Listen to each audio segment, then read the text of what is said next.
What is going on, everybody? Welcome to another episode of Chatting with the Comic Community. I'm your host, Puff Comics. I'm joined by Big Will Comics. It's great to have you, Will. I have indeed arrived. You're no longer staying Puff. You just are Puff, huh? I'm just Puff, man. Puff Comics. I just changed the name, put comics in it, take out the stay. It's just Puff. So I'm thinking about changing my IG handle on it, but I'll see on that. But anyway, I had just came back about half hour ago from seeing Black Widow, and I enjoyed the movie. It was pretty fine. A lot of great action scenes in it. But out of 10, what do you give it? 7. 7 out of 10. Yeah, it's still a good movie, and I'm definitely gonna watch it again compared to like something like Captain Marvel, which I watched once and I've never seen it again.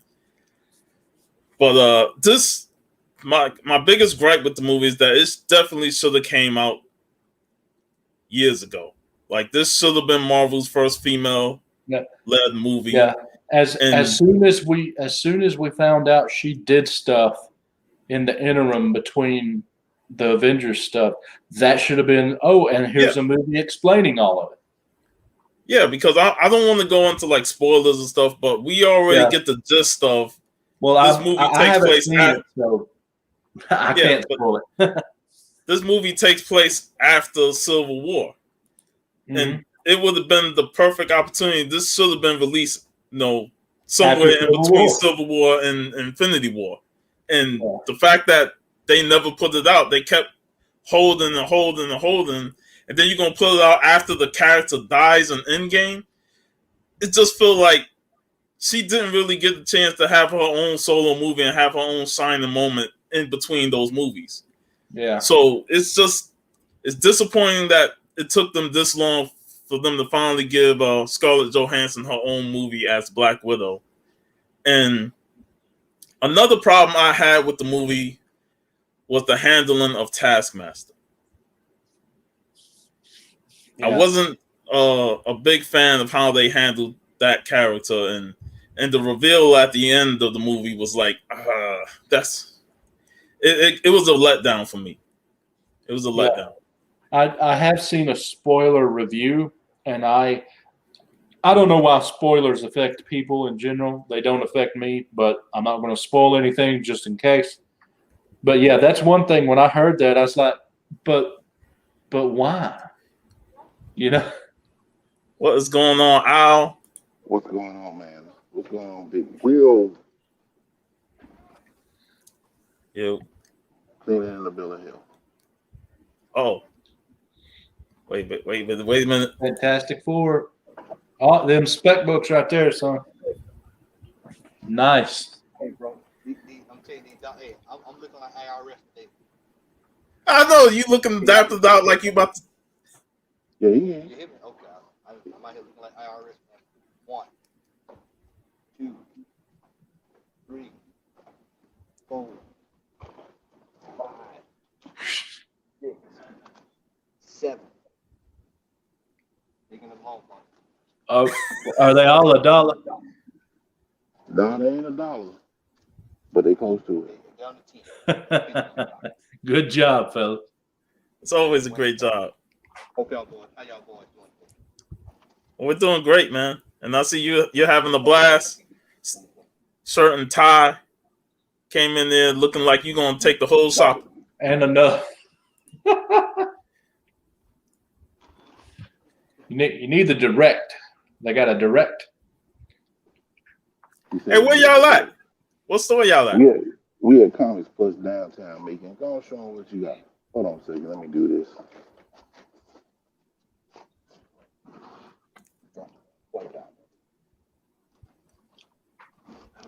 Alpha Flight. Man, there's some Alpha Flight keys. Hey, can you still hear Sean? Yeah. Okay. You're gonna have to give us a little tour of the shop there. Yeah, man. Yeah, y'all ain't never seen this place. Hold on. This is We're our joined shop by Stone downtown. Cold Steve. What's up, Steve? What's going on? What's up, Big Will? Hey. Let me put them in the spotlight there. So what's the name of the shop, Al?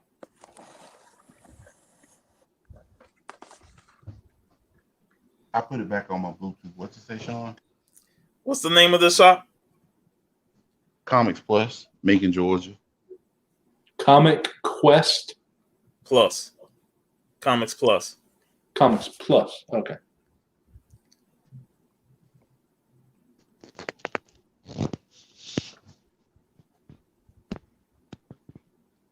You got games. All right. Retro games.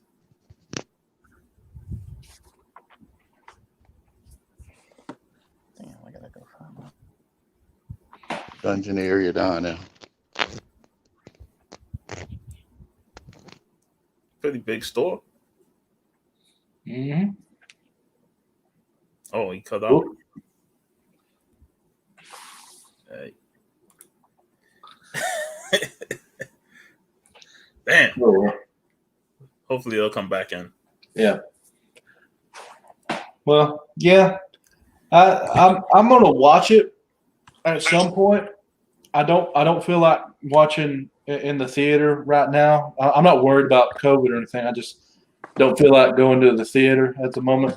But I am definitely not paying no dang $30 on a subscription service that I already pay for to watch. I'll tell you that right now. I'll go matinee time and pay $10 to go watch the movie as opposed to $30. Yeah, I ain't doing. I don't know why do people even do that to me? That's just throwing good money after bad. I mean, I don't get it. Yeah, that's stupid to me. But overall, like I said, it was a good movie. Outside of those two nitpicks, and I'll probably find more on my second viewing of it. But yeah, Steve, what's going on? Nothing. I heard my dog over there snoring on the bed. I was like, "What the heck?" I said, "Who is in here with me?" All right, Al is back. Yeah, Back with us, Al. Great today. And, yeah, Verizon won't let me be great today, but yeah, Matt met me down here. We've been out here for about an hour, and we just started digging. Hope everybody's doing well that's on the panel and that's in the chat. I got a gang of stuff. Can y'all hear me? Yeah, you're in and out, but we can hear you in terms of your volume. All right. I don't know what's going on, man. It's tripping. But anyway, I'm going to show you some of the stuff that I got. Hold on.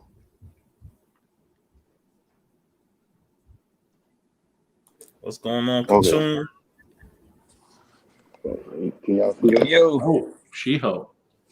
Yeah. I already got a copy of this that I was going to get slabbed, so I found this. Yeah, raise them up a little bit, Al. You're cutting the bottoms off. Yeah. Look. Is that better?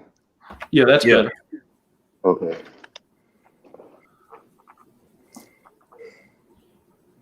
Yep. Nice. I didn't know that this was actually a key. Yeah, it's the first gray She-Hulk.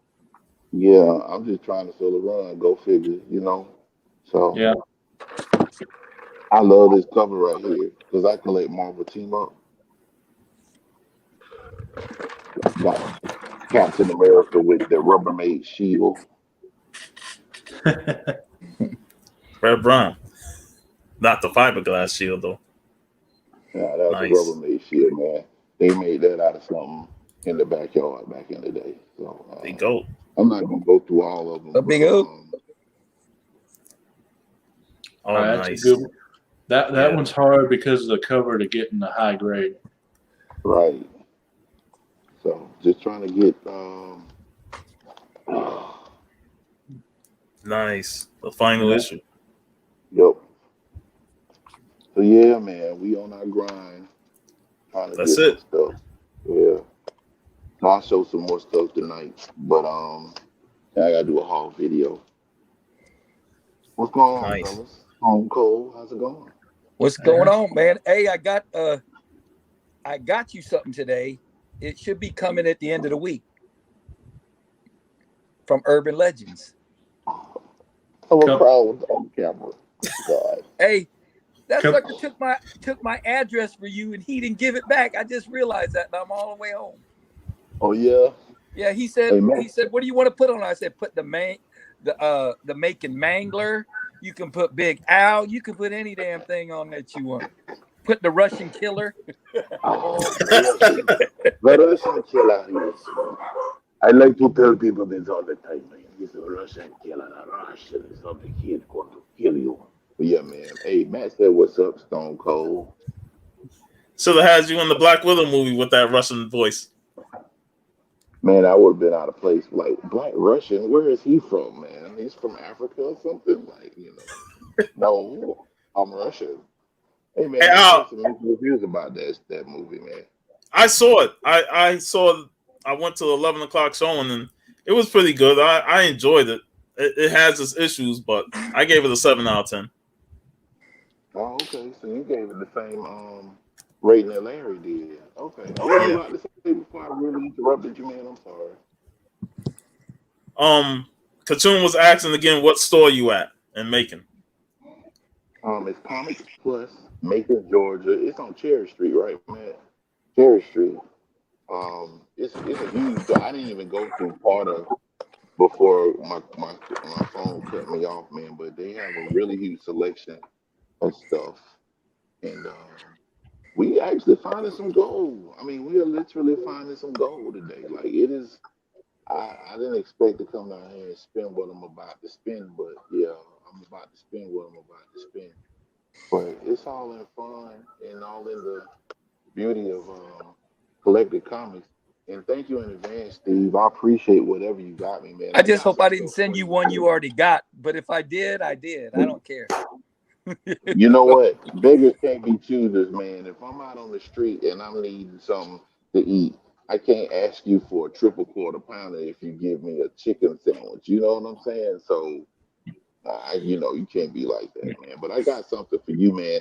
I will say this: it's not comic book related, but I think you're gonna like it just the same. Yeah. I like this little thing right here. I got. I put my raised mask on it, but I'm gonna put the lightning on there since they won the Stanley Cup again. Big Go say he's an hour north of Atlanta. Yeah, if he knows what Macon is right there in the middle of Georgia, right down 75. He is 75 South. He can't miss it. Yeah. And we anticipating that September, man. When you and Matt and them come down to Florida. Hey man, we ready. It's just a matter of time. I was talking to Matt earlier today, man. We were comparing MegaCon, and we might talk about it on the show tonight. Man, the Atlanta Comic Con guests, man, it's like they ain't really announced anybody for like the con up here. And that's kind of concerning, I know I'm still planning on going, but I look at MegaCon, man, and y'all just pulled out the red carpet for everybody. I mean, there's a bunch there, man. Y'all got Donnie Cates coming. Y'all got George Perez coming. Y'all got I can't even remember, man. There was so many artists. Y'all even got a dude that Drew Major X coming, man. We ain't even got that. Like, come on, man. Scott Snyder's supposed to be there too. Tom King's gonna be there. Tom King been in MegaCon for like the last couple times. So, hey man, at least he coming to y'all. We ain't got nobody but like the dude that voices Gohan, the girl that voiced Ariel on the Little Mermaid cartoon, and somebody else. That's it. So I got a question. Do you guys, since MegaCon, it's normally what, March, April? Yeah. And because of COVID, they're doing September, right, for this year? No, August. So they're doing August for this year. It's the second weekend of August. Do you think MegaCon will do their standard dates next year, or are they going to do something different? I hope they switch back, man. Yeah. Then we only got 6 months to wait when we done. Because you look at it, and you look at all the cons are kind of crunched up together in this last couple months. Yeah, we got TampaCon in 2 weeks. Right before. Yeah. Yeah, a week before, just a couple days before, and you got that. Well, I don't know about you guys, but I'm not going to anything this year, but I'm planning for next year, and they just released dates. So I am sorry I won't be at MegaCon probably next year, so sorry. But I will be at Heroes Con in June next year. They released their dates at the end of June. They're having their convention, and it's normally a nice one too. So yeah, but hopefully next year everything be back to normal. Because I think C2E2 is in December this year, and that's usually a February con. Hey, at least it's still winter, I guess. Yeah, you gonna find out how cold it is. Yeah. Well, I'm just looking forward to MegaCon. I know I ain't gonna spend too much money because I've been doing a lot of stuff over the last couple months. Man, we've been having something every other weekend, man. Yeah, I don't blame him. Went out today. We went out today. Me and Jeff. We didn't do too much though. Speaking of Jeff, I wanted him to come on. Hopefully, we can talk about the Cyber Fazetta signing. He's grocery shopping, and he'll be on.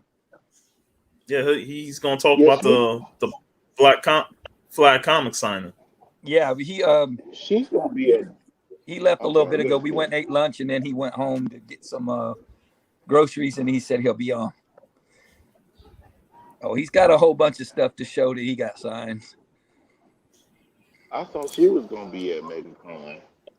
Cyber Fazetta is gonna be at MegaCon. Mm-hmm. She is. Meanwhile, we got Gohan. His line always be long though. Him and what's his name play the voice of Vegeta. Chris Sabat. Yeah. He's gonna be at MegaCon.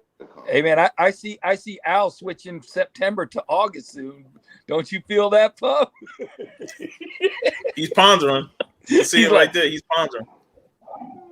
Well, let me pose this to y'all because I actually talked to Matt about this, and let me know what y'all think about this.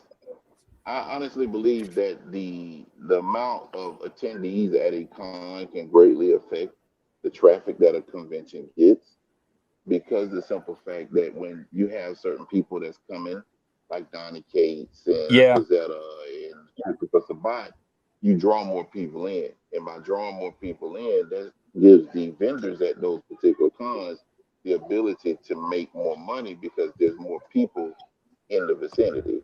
Whereas if you don't have people, like for us, for example, I mean, we're like less than a month away from our con, and we've only had 4 confirmed guests. That kind of puts people on shaky ground and like, I don't know if I want to go to this particular con because there's not going to be anybody there. Yeah. And I think in turn, that kind of affects the vendors too, because the vendors are looking at the amount of people that's going to be there to draw people into the convention. I know a table at Mega's expensive. It's like $2,200 for a table. Ooh, $2,200. I think that's what Tom told me. He's coming to TampaCon, so he's coming to TampaCon, and he said he won't go to MegaCon because he'd be worried about making his money back half the weekend. So right. So with the lineup that y'all got for that weekend, man, it is stacked. I mean, George Takei gonna be there. Like y'all got some heavy hitters that's gonna bring some people in the con. But I was just thinking, like, yeah, I'll go because I like to buy comic books, but I think the atmosphere for more people as far as guests, creators and stuff, it's going to be, I think it actually helps a con bring more people into the con, which therefore more vendors would actually be more prone to come and sell books. Does that make sense? Yeah, whoever the guest is, whoever your main attraction guest is will determine if you have what size con and also what kind of people are at the con. Like if a voice actor is your biggest draw, you'll have however popular the voice actor is, that amount of people, and then you'll have pop culture people in general. Whereas if your biggest guest is like Neil Adams, then you'll have a big convention because it's Neil Adams, but you'll also have mainly more comic interested people. Yeah. I mean, the fact that we're gonna have Takai, Shatner, and Brett Spiner there, you know, that's like 3 big Star Trek guys. Yeah, you got a third of that convention then will probably be Trekkies, another third pop culture, and the comics are probably the other third.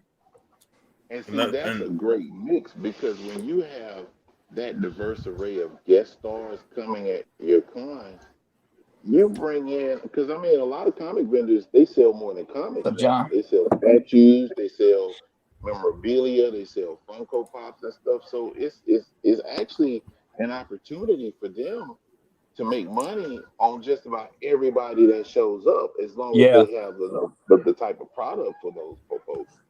So, you know. And I remember the last time George Perez was at MegaCon, a lot of comic vendors had their own section of George Perez books, so you can buy. Yeah, but remember, that's when he was retiring, so it was supposed to be his last one. It's only because of the pandemic that he's probably coming this year. Well, that the MegaCon he was at last time was before he announced his retirement. So the comic vendors still gonna have all the George Perez stuff there for you to buy, so you can go meet him. But you know, it like I said, those names, whether it's celebrity or whether it's comic book creators, they bring in more vendors, and in turn, more people are gonna show up because of those celebrities and creators. Especially them Star Trek people, boy. There's gonna be a lot of them, man. Bro, there's gonna be a bunch of Worfs there. I know. I pulled this book out just for that, just because of you said that, Sean. Because Boat told me, man, I don't know if I got a real good Star Trek book. I said, I think this is the only one I got that's decent. He's got like 2 or 3, but he said they got scratches. I said, put the box where you want it signed over the scratches. Yeah. Get rid of them scratches. As long as CGC acknowledges he signed it, then it's good as gold. Yeah. The my LCS will be there. They got a guy that follows you right to the line and make sure. He's a witness, I guess. You know, he does that. Yeah, I'd rather have. Go ahead, I'm sorry, Sean. Yeah, I'd rather have, you know, if your LCS is there, then you know it'd be good to hook up with them for them to witness it. You know, yeah, I would. If anybody that's with us wants, you know, I'll get a hold of them and get them over there. If they want to witness it, you know, and it's going to send it off. Yeah, and my LCS sends it to CGC and everything. They do all that.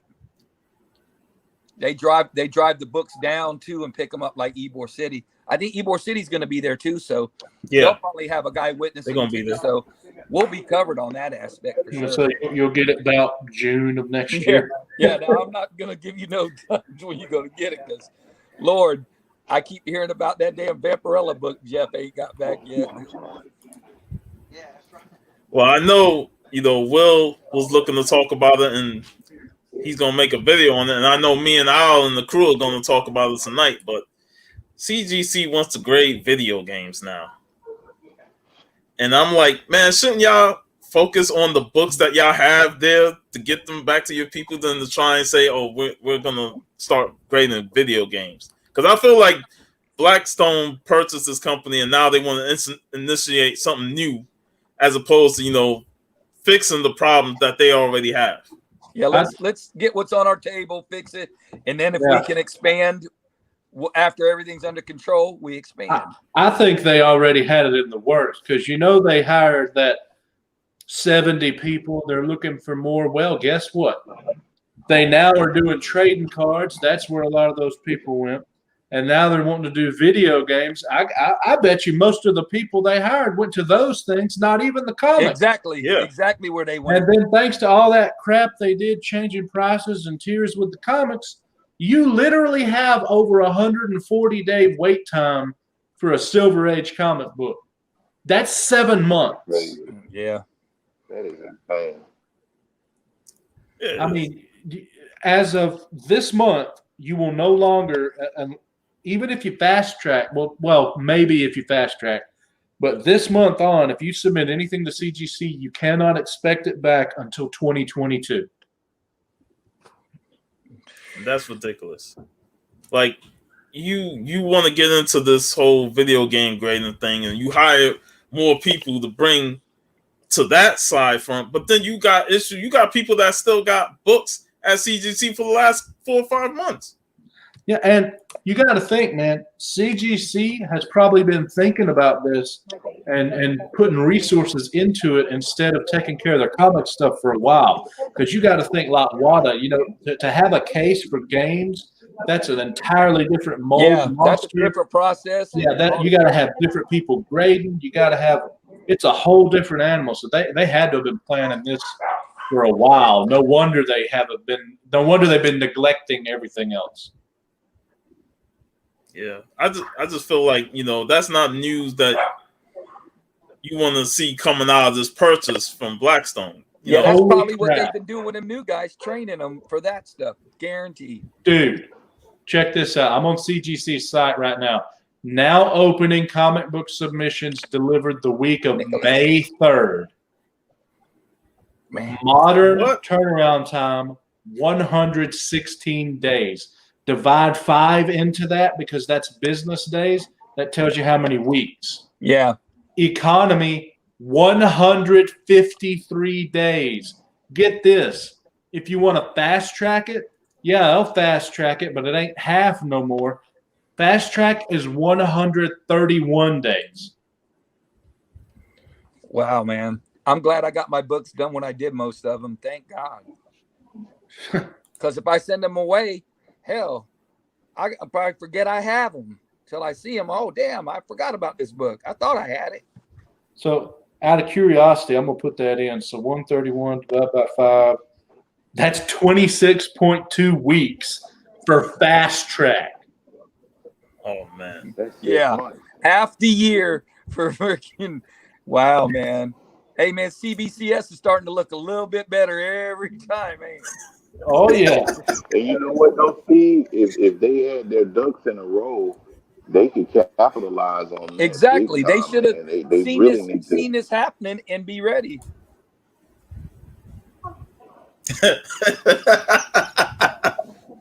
He's all right. Hey, it's all right. All we are is preservationists. That's all we are.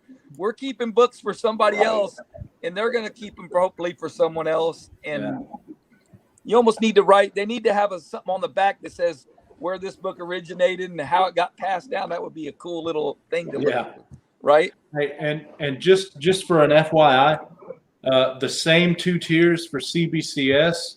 Modern is 14 weeks. And the expanded, which is their version of CGC Silver Age, 18 weeks. I mean, yeah, they're behind too, but I'll take 18 over 26. Yep, because the book I want to get sent in, I got to get 2 verified signatures anyway. And remember, that 18 is standard. The 26 weeks was with the fast track. It's 30 weeks without fast track at CGC. They need to change that as slow as molasses in the winter because that ain't no fast track or nothing. But hey, guys, I'm about to go because my phone is about to die, but I'm going to show you something right quick that Matt just found. Low grade. Hey, that's George Perez right there, ain't it? Yep, I believe so. That's issue number 1 for $10. Nice. Low grade or no grade, you got to get that. All right. And we saw this one last week, went up like what, $400, $650. Is that the same one we showed on Yep. Must Be Out Your Damn Mind? On the Yeah, it's the King Size Annual. Yep. See, that's why I like you guys. Y'all tell us shit like it is. That's how I like it. You must have so damn mind. I can't. Hey, we got another thing that's dropping this evening too, so hopefully. Yeah, thank Only the round table could come up with that as their headline for their show. Because, man, if you go through some listings, you will die laughing at them. Catch y'all on. Yeah. All right, Al, we'll catch you later. Some amazing stuff out there, man. I wonder what. All right, y'all take care now. Yep. Later. But yeah, man, I'm looking to get with Huda, and we do a video on the whole CGC thing, because that's they just getting. I want to know how far are they willing to let it go before they just shut things down until and they do a PSA. Do a PSA where they have to catch up. Yeah, they can't afford to take. They charge you $1,000 to send a book in, so you won't send them in like PSA does. $300 for one card. When they shut down, they said only express, and it's $300 a card, so they could stop all the modern, people sending in every freaking Prism card they bought. Yeah, that's what they were doing, is backing everything up. That's kind of, I think, what happened with the modern tier stuff. Everyone's sending something in. Now, me personally, let me tell you what I've been doing. I've been looking at the previews when I get it, right? And I've been going up to 12 books thinking, okay, these might be hot. And I order them, get them in, bag and board them, and set them in my box. And then once I find something that's hot, like Stray Dogs, that turned hot, 2-day modern at CBCS. I had them sent and came back graded within a week. I already sold the 2 books I had $500. Yeah, I almost wanted to buy one of those because I didn't know they were that hot. And then I looked up prices. I said, damn, I should have got the one Will was freaking selling. I went back to the page and said sold. Like, it wasn't even 2 hours or something. Like, I can't. I can only get one of those books. It was number 3, and I wanted to read that. Yeah, so, but that's what I'm doing, is I'm not just sending everything in. No, you're doing it. You're doing it the right way. Yeah, I'm waiting until it's hot, and then doing a super fast turnaround when I know I'm going to make money. Yeah, while it's hot, because if you missed it got canceled by the time your books got back. You're like, God dang, man. Yeah. That 2-day modern is a hidden gem for CBCS. I don't know why more people aren't using it, man. It's amazing. Send something in, valued it up. Say what? People are not taking advantage of that? No, but it's a modern book, so 75 and younger. And as long as it's $2,000 or less in value, you send it in. Right now, it's like 2 days to grade it, a whole week to get it sent to them, and then come back to you. Yeah, because they can almost guarantee the pages are going to be fine, and yeah, it's going to be quick. They're not going to have to really spend too much time on it, probably. Wow. So I don't know why more people don't use that. Well, I do know why. It's because it's $36. But still, if the book's hot enough, it worked for my Stray Dogs. It damn sure did. It damn sure did, because I damn sure saw that when I was like, damn, man, maybe I should get this Stray Dogs that Will's got, because the number 1 book I know is hot, but I didn't know number 2 was hot too. But that's what Jeff said. 1 and 2 are kind of expensive, because I had Jeff looking out for me. Yeah, the only downside is I usually only have 1, or in this case, 2 copies of a really hot book. So I don't have like 5, but I'm okay with that, because I'm just doing it to be able to, ride that hot wave. If only 1 book out of 50 that I buy is a $500 book, I'm good on cost. Mm-hmm. And I was looking up that Tales of Suspense 46 that Unruly was asking about, and I saw the name Crimson Dynamo, and that name was dropped in the movie. Yeah. It's crazy. Yeah, see? Exactly. Damn sure works for those kind of books, because, Kane and 6, 1 and 6 been hot for a little bit, but them Stray Dogs probably works for what? Something's Killing the Children, too. Yeah, it's like, you can send those in.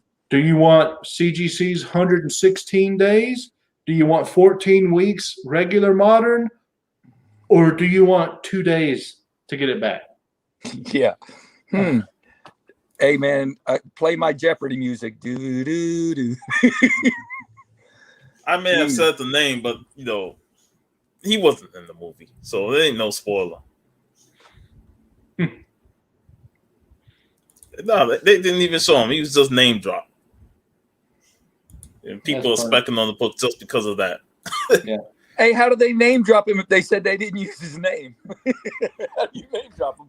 A dude that looks like the Crimson Dynamo? But Low key, episode 5. That's the one. Will, did you watch that? Yeah, I've seen that, man. But I'm just thinking we only got one more episode left. I am preparing for a disappointment. Everyone wants it to be Kang. Yeah. Everyone wants there to be a big reveal in episode 6. I'm just getting ready for a disappointment. Yeah. I'm bracing for that. But as far as episode 5, as far as the episode, I thought it was pretty good. The Silver Age Loki, amazing costume, great actor for it. I loved it. Yes, I loved that scene. And it was like a filler thing. But the point A and point B, they got to it. No muss, no fuss. It was just a good episode. There wasn't nothing super great about it. But other than that Silver Age Loki. Well, the one thing I did like was all those Lokis, and they all betraying each other. That was hilarious because that's what Loki does all the time. Yeah, they're all doing what he does. Yeah, I do what Loki does, betray myself.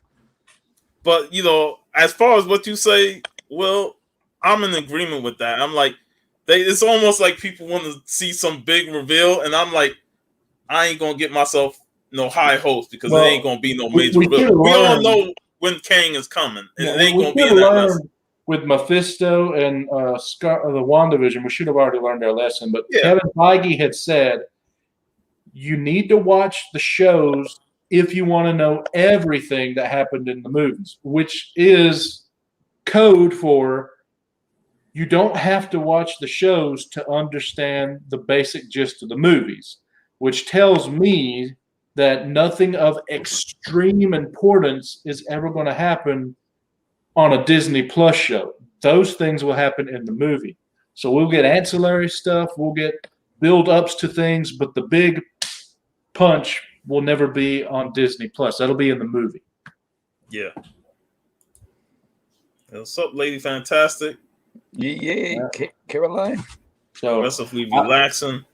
Yeah, so I don't think it's going to show Kang. There might be a name drop, but I don't think we're going to see Kang in episode 6. I think it's just going to wrap up for what the story was already told in the 5 previous episodes.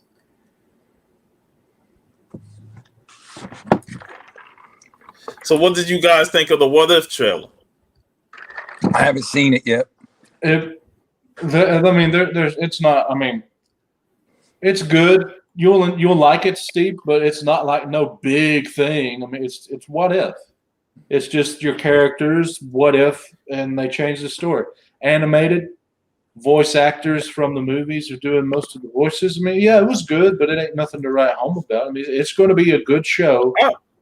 Yeah, I'm looking forward to it just to see, these different tales. I always liked it, What If, growing up and reading those side stories that tells different tales on these heroes, and I thought the animation really looked good. So I'm definitely looking forward to watching it. I'm worried about. I think we're going to see some dishonest stuff happening with people trying to sell and offload the What If comics, because everything that the What If show has is stuff with MCU. It's What If MCU stuff. So it's not stuff that's going to be from the What If books unless they happen to be sort of the same kind of idea. So I'm worried about what's going to happen to the What If books when that finally comes out. Oh man, we got a chat feud. We got a chat feud. Carolina BV going at it. What's up, man? What's going on, Jeff? Not much. Heard you had a very nice day. the day before. Yes, I did. I actually got to meet Sarah Frazetta yesterday. Got her to sign a couple of things. Yeah. And she's going to be at MegaCon, Puff. So yeah, I know. I saw that like 2 days before you met her, that on the new updated list. I saw it on the day of, and I'm like, son of a, I could have waited. I told that's you all better get that art now, Puff. You better get the art now before she blows up, so we can go. I got early Frazetta, Sarah Frazetta art. Yeah. Well, yeah, that's I asked her about commissions, and who do I ask about that? She said her. So I'm gonna ask her at MegaCon or either sometime during this upcoming. Yeah. That's if he gets it back real quick. Yeah. Oh, I got the exclusive. Yeah, I saw that. Yeah, they out on the road show. It's cheaper at the road show than online. Online they wanted 70. That's always the case. That seems to be always the case. I'd rather just wait till I meet the artist at the con and get it at a cheaper price. Yeah. Because it was funny too. It was like almost like 3 hours for Clayton Crane. Yeah, John taking shots at my partner, man. Hey, Masters of the Universe is great. Yeah, he's talking about the book this. Mm-hmm. This is what Jeff gave me this today. Mm-hmm. Look at that fire cover. Uh-huh. Nice. And so what else you got, Jeff? I got Sarah to sign these two.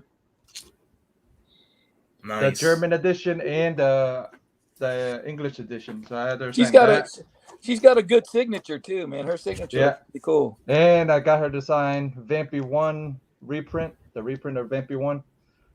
She thought it was the real thing. I go, no. The real thing, the price tags are different and the date's different. Yeah, and that cover is exactly like it though. Yeah. And I had her sign this. Dude, I did that too. I had a Exo Man of War comic folio, and I got Jim Shooter to sign it.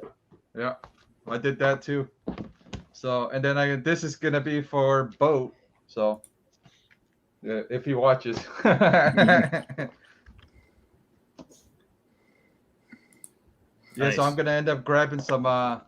To bring up Commando. We still waiting on John if he want to accept our invitation on coming on to talk Commando. Oh, and I will definitely watch that one. And she wants to give a big thanks to Vigilante for hooking her up with Arnold. So, yeah. Vigilante say that she might join us for our talk on Fire and Ice this coming Friday. That's cool. You get to meet her before you go to the MegaCon, so that'd be cool.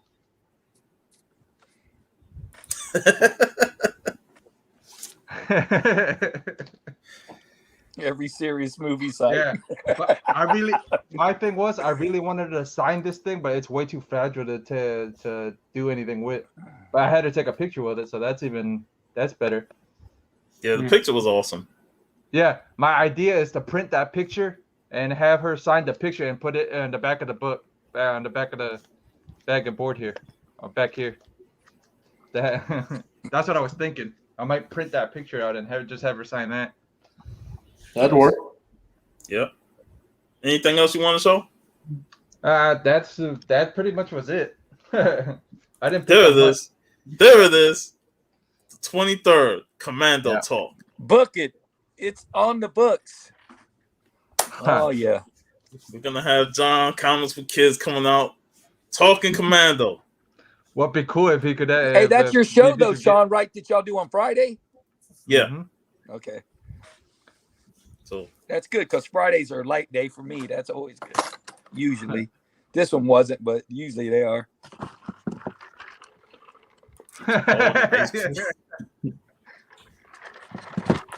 So I'm looking forward to that.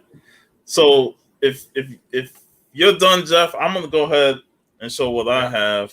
That's cool. Now, last Saturday there was no show. Yeah, because you because went to see I went to visit Rena and Cade at their book signing, in Cocoa Beach. So I was finally able to get the Tales of the Weird and Strange. That's cool. Book. I got her to sign it. If I would have known better, I would have got Cade to sign it too, because he had an involvement, a story in this book. And who's the other signature? This is from Rena. She personalized it to me. Okay. Yeah. I couldn't read it at first. But I'm like, I should try and get this sent out some other members in the community, like Metarog and Lawrence, Comic King, and Sharon. Hopefully she can come down for a visit next time and get some signatures from the comic community that was involved with this book. Like you got your yearbook. Yeah. So it was awesome meeting Rena and Cade and talking to her about her travels and her book signings and stuff, and the incredible experience that she's going through with this. So last Saturday was pretty fun. I was glad that I was able to show up and hang out with her and Cade. Yeah, I gave Sharon a hard time. I said, "You brought a tropical storm." She goes, "That can't be because I didn't come." I was like, "Damn, she got me." I thought she came too, but she didn't. Yeah. As far as new books, I went to the shop today and I picked up this Werewolf by Night facsimile, First Moon Knight. Man, I love them facsimiles. They look they look just as good, man, almost, man. A price difference. Sensational Wonder Woman #5. Nice. Amazing Spider-Man 70. Nick Spencer's run is about to end, so I might as well just stick around to the end. Red Sonja, Black and White. Oh yeah, I got that too. Red. I need to read it. Yeah. Dude, I've got like 3. Go ahead. Go ahead. There's like 3 different stories in here, so. Yeah, I think I've got a Perillo, I think, or something Virgin of that.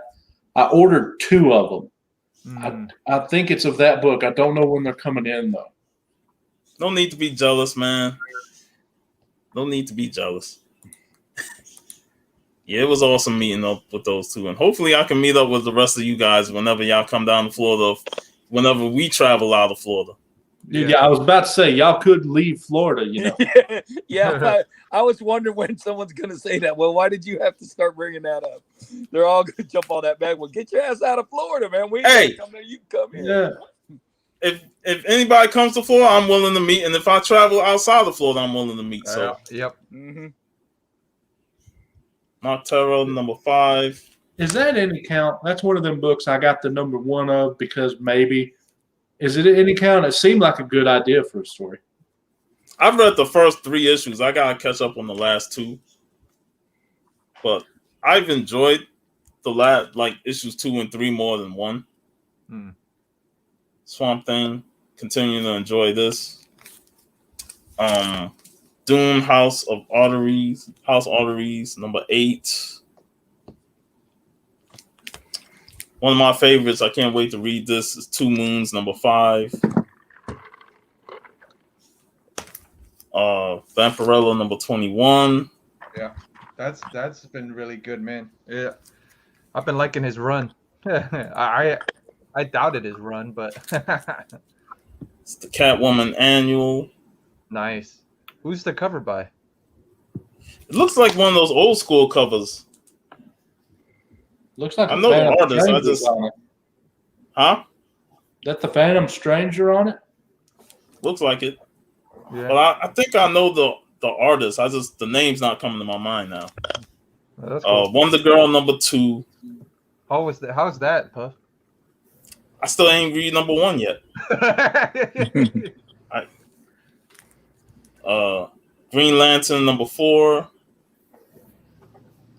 I enjoyed the last few issues, and I got this Barbaric #1. That's actually the regular cover. And then last but not least, Hellboy and the BPRD, the recent issue #1. And that is all I have. Man, I gotta have a bunch when I go to my LCS. I ain't been in a month. Yeah. It's just gonna be stacked up. Yeah, well, wait until after the cons, man, before you go pick anything up. What's up, fellas? Not much, Yeah. not much. Up who that? What's going on? Who that? How was your trip in Florida, man? It was great. It was great. Relaxed. Had some. It rained like every day, but it was only for like 5 minutes. Yeah. I was like, that don't happen in Louisiana. When we get rain, we get rain. Yeah. Well, welcome to Florida. Florida gets sun showers every once in a while. Yeah, so it was nice though. Got to hang out with Cookie at the shop. That's nice. He didn't know he didn't know how tall I was. I said, I think who that's like 6'2", man. I think he played some basketball, man. Yeah, Do you know he was tall? I played basketball and baseball all the way up to college. So it was fun. It was nice, relaxing time with the family. That's all I can say. I had a great time. Found some comics that the guys in Florida left for me. They didn't want to pick up, I guess. I said, I'll take these for $3. So it was nice, man.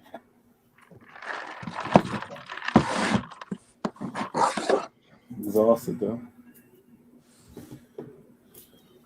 I gotta put all my books away though.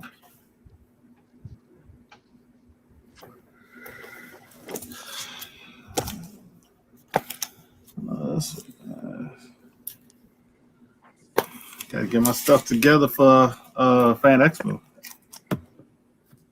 in Dallas. Everybody got cons coming up. We got like three on ours, 3 on our end. Hey, I got one you can plan for. Heroes Con, late June next year. I probably won't. I didn't. What are the dates for that? 24, 25, 26. That's a negative. My daughter's birthday weekend. Every convention they have during that, I do not. They have a convention down here. It's actually a really good little small convention. I haven't gone to in the last 2 years because he moved the date and it fell on my daughter's birthday weekend. And I said, bro, I am never gonna make it until you change the dates. I said, we go on vacation with my daughter's birthday. It was like, well, okay, April 22, 23, and 24 then. Huntsville Comic and Pop Culture Expo. There you go.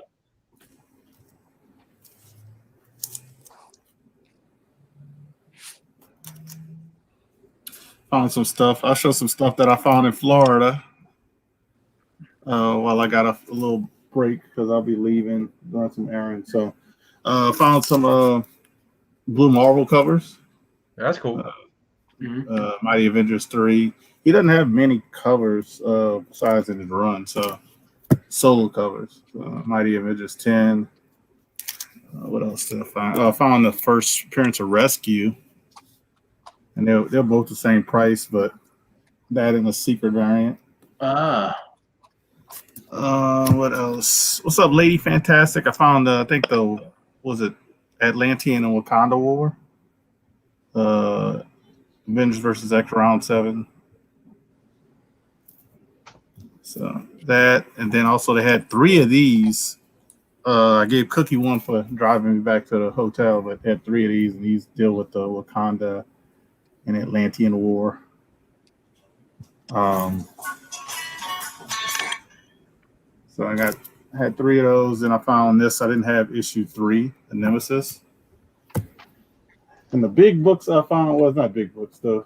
I would say a pretty big book for the price that I found because of what they're selling for. Was it Brother Voodoo Become Social Supreme? Mighty Avengers 53. And then right behind that one, they had the variant,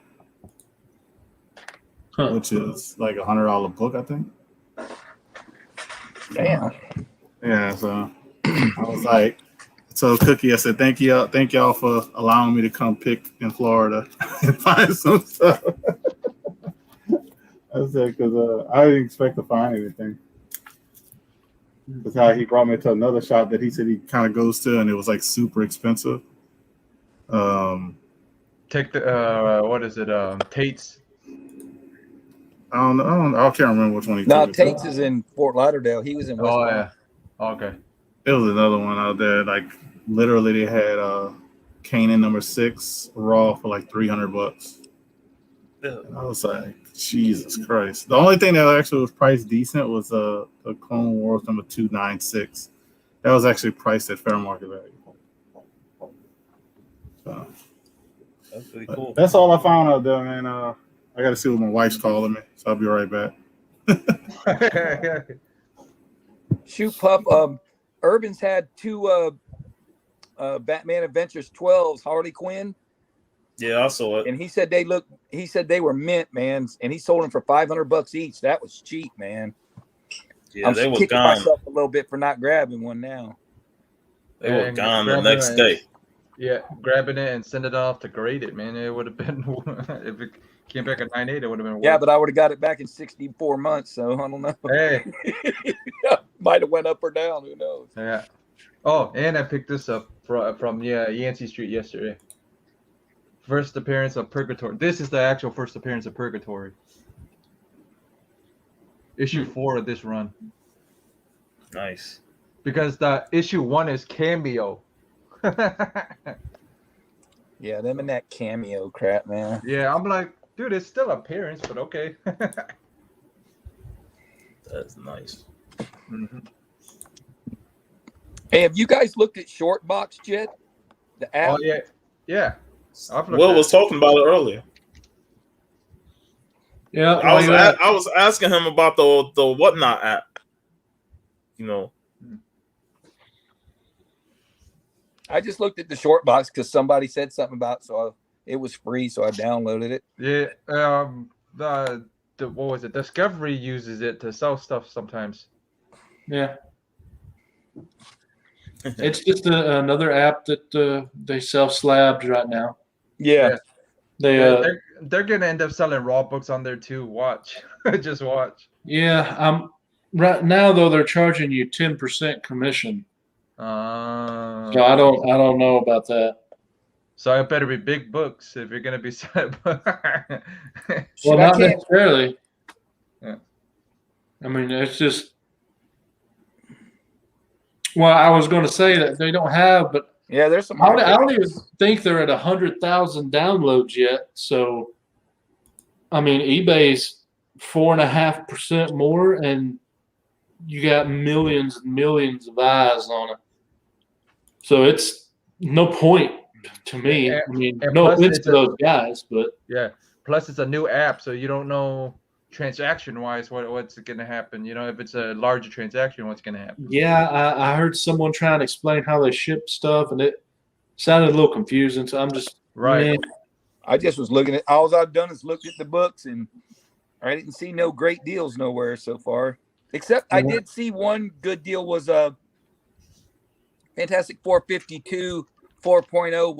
I think they wanted $1,200, and they were best offer was $1,000. I don't know if they took it or not. That was a pretty decent deal.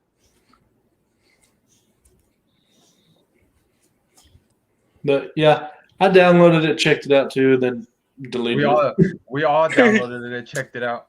Yeah, just check it out every now and then, see what's on there. Yeah. Hey Sean, did you hear what's going on with this from Texas, the Texas comic shop that had Frank Cho do homage cover? Well, so one of his own books.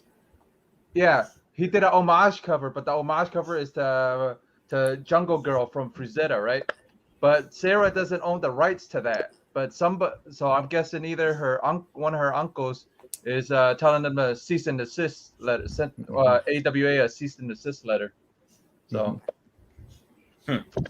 so yeah, I ordered it. So they sent me an email saying, yeah, we're in the middle of a legal battle right now. So if you don't mind waiting for the book, just I don't mind. I'll wait. Let's see what happens. Yeah. Now you can ask this man, Steve, about Whatnot and Short Box. I think he's actually done stuff with both. I have not done anything with Shortbox. Yeah, I just checked it out. Only thing I've done with Shortbox is I actually applied to be a seller, which I got approved. I listed one thing one time and then I took it off quickly because I don't know. I just took it off. Didn't trust it. But no, it's not that. It's just I don't know. I know the people who started it, but buying it, I've heard people buy from them have been good. Good buying. They used to do deals of the day, like they got one deal of the day. So that I noticed lately. Yeah. It looked like they've been doing that in the past. So and they usually be pretty good deals. So I do like that. I do like them, but as a seller, man, it's like 10%. I think it's 10% or maybe a little bit more, but it's at least 10% to sell on there. And I'm the type of person, like if I'm gonna pay 10%, I might as well use eBay and pay the 14%. Right. And at least I have millions of eyes looking at it instead of thousands. But that's why I haven't used them as selling. Now, so what Whatnot percentage would you use them if the percentage went down? If they went to a certain percentage, you say, yeah, I would use them more. 7? Probably a 7 or 8. 7 or 8. 7 or 8, just because Whatnot's at 8 plus, I think it's like 8 plus 2.9% plus 30. So I don't know. Whatnot is weird. Their percentages. So Whatnot is like about the same, like 10% plus 30 something cents a listing or something. The only thing better is that they do live sales and you can sell raw books. So that's why I like Whatnot better than Okay, yeah, because I know I've seen you jumping on and selling some books with some different people. Yeah. It seems to me I'll just hold off on both and do Instagram, YouTube, and then if I need something sold fast or it's a big book, do eBay. Keep my percentage as low as I can. Well, big books I go to. So this is how I do I try to sell stuff for buy other stuff. So if it's a big book, I go to Elite Comics 11. He has 23,000 followers, probably 24, 25 now. And he sells shit quick too, man. He sells stuff really quick. Shit doesn't last there long, man. If you want to jump on there, you better jump on it. Yeah, it's 5.5% he takes out. That's good. Yeah, that's good. It used to be like 7.5, but he dropped it down once he got the 20,000 followers. He dropped it to 5.5%. Yeah, because he's got some big buyers on there probably that you're seeing some of the bigger names anyway. In the last 14 days, he sold 5 AF-15s. Yeah, he does. Wow. They don't. That's just an example. He sold way more than that, but that's just the biggest books he sold. Yeah, man. He does like a market report on Bronze Age Comics. I think they do it once a week, and they talk about the books he sold, big, small. And I like watching their channel when he's on there, so he kind of keeps track of the market. I think on the Instagram side, because you have a lot of buyers on Instagram that's not getting recorded on GPA, Go Collect, and all that other stuff. Yeah, because I watch some of their auctions just to see how they going. They do really good when they go to them shops, man. Yeah, like and I like they like you said they do really good on claim sales. For claim sales, I bought from a few people on their claim sales, and I kind of continue to buy from the same people because I know the quality of books I get from them. Yeah. So, like, I could tell you off top of my head, the people I would recommend if you ever see them doing a claim sale, watch and see if you can find something that you like or you're looking for. It'd be DJ Universal Comics. He actually does a sale every Monday.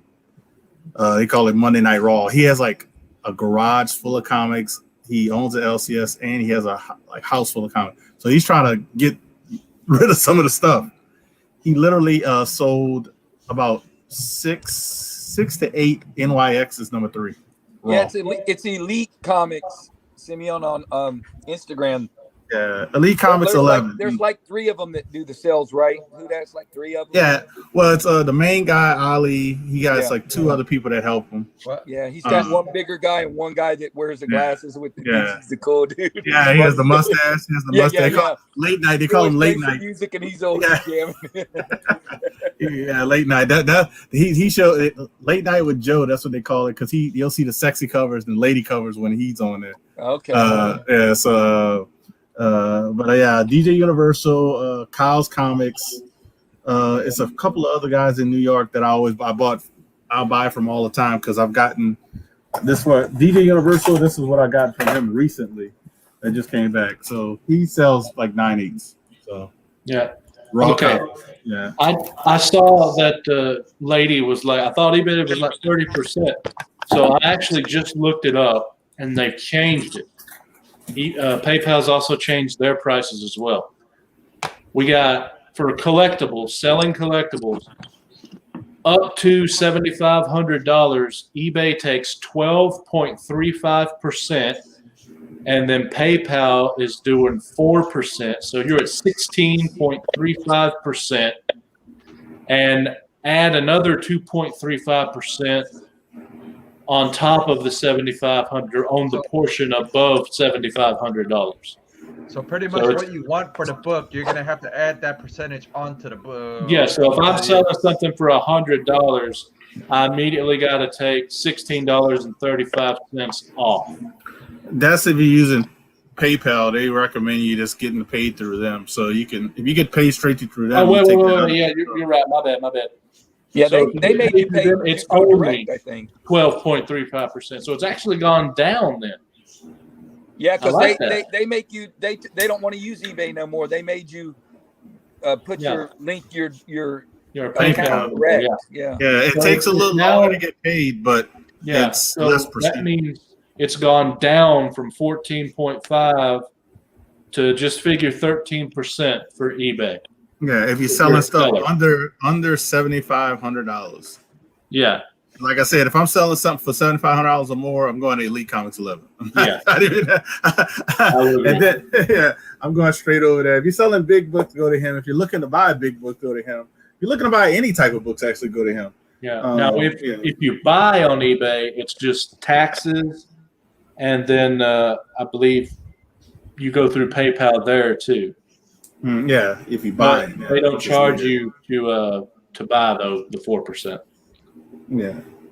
So but I like a lot of different avenues. Whatnot is great for raw books, in my opinion. Great for raw books. Great for small keys, hot books. They're not great for fair market value slabs or bigger books, unless you want to sell them at a big discount.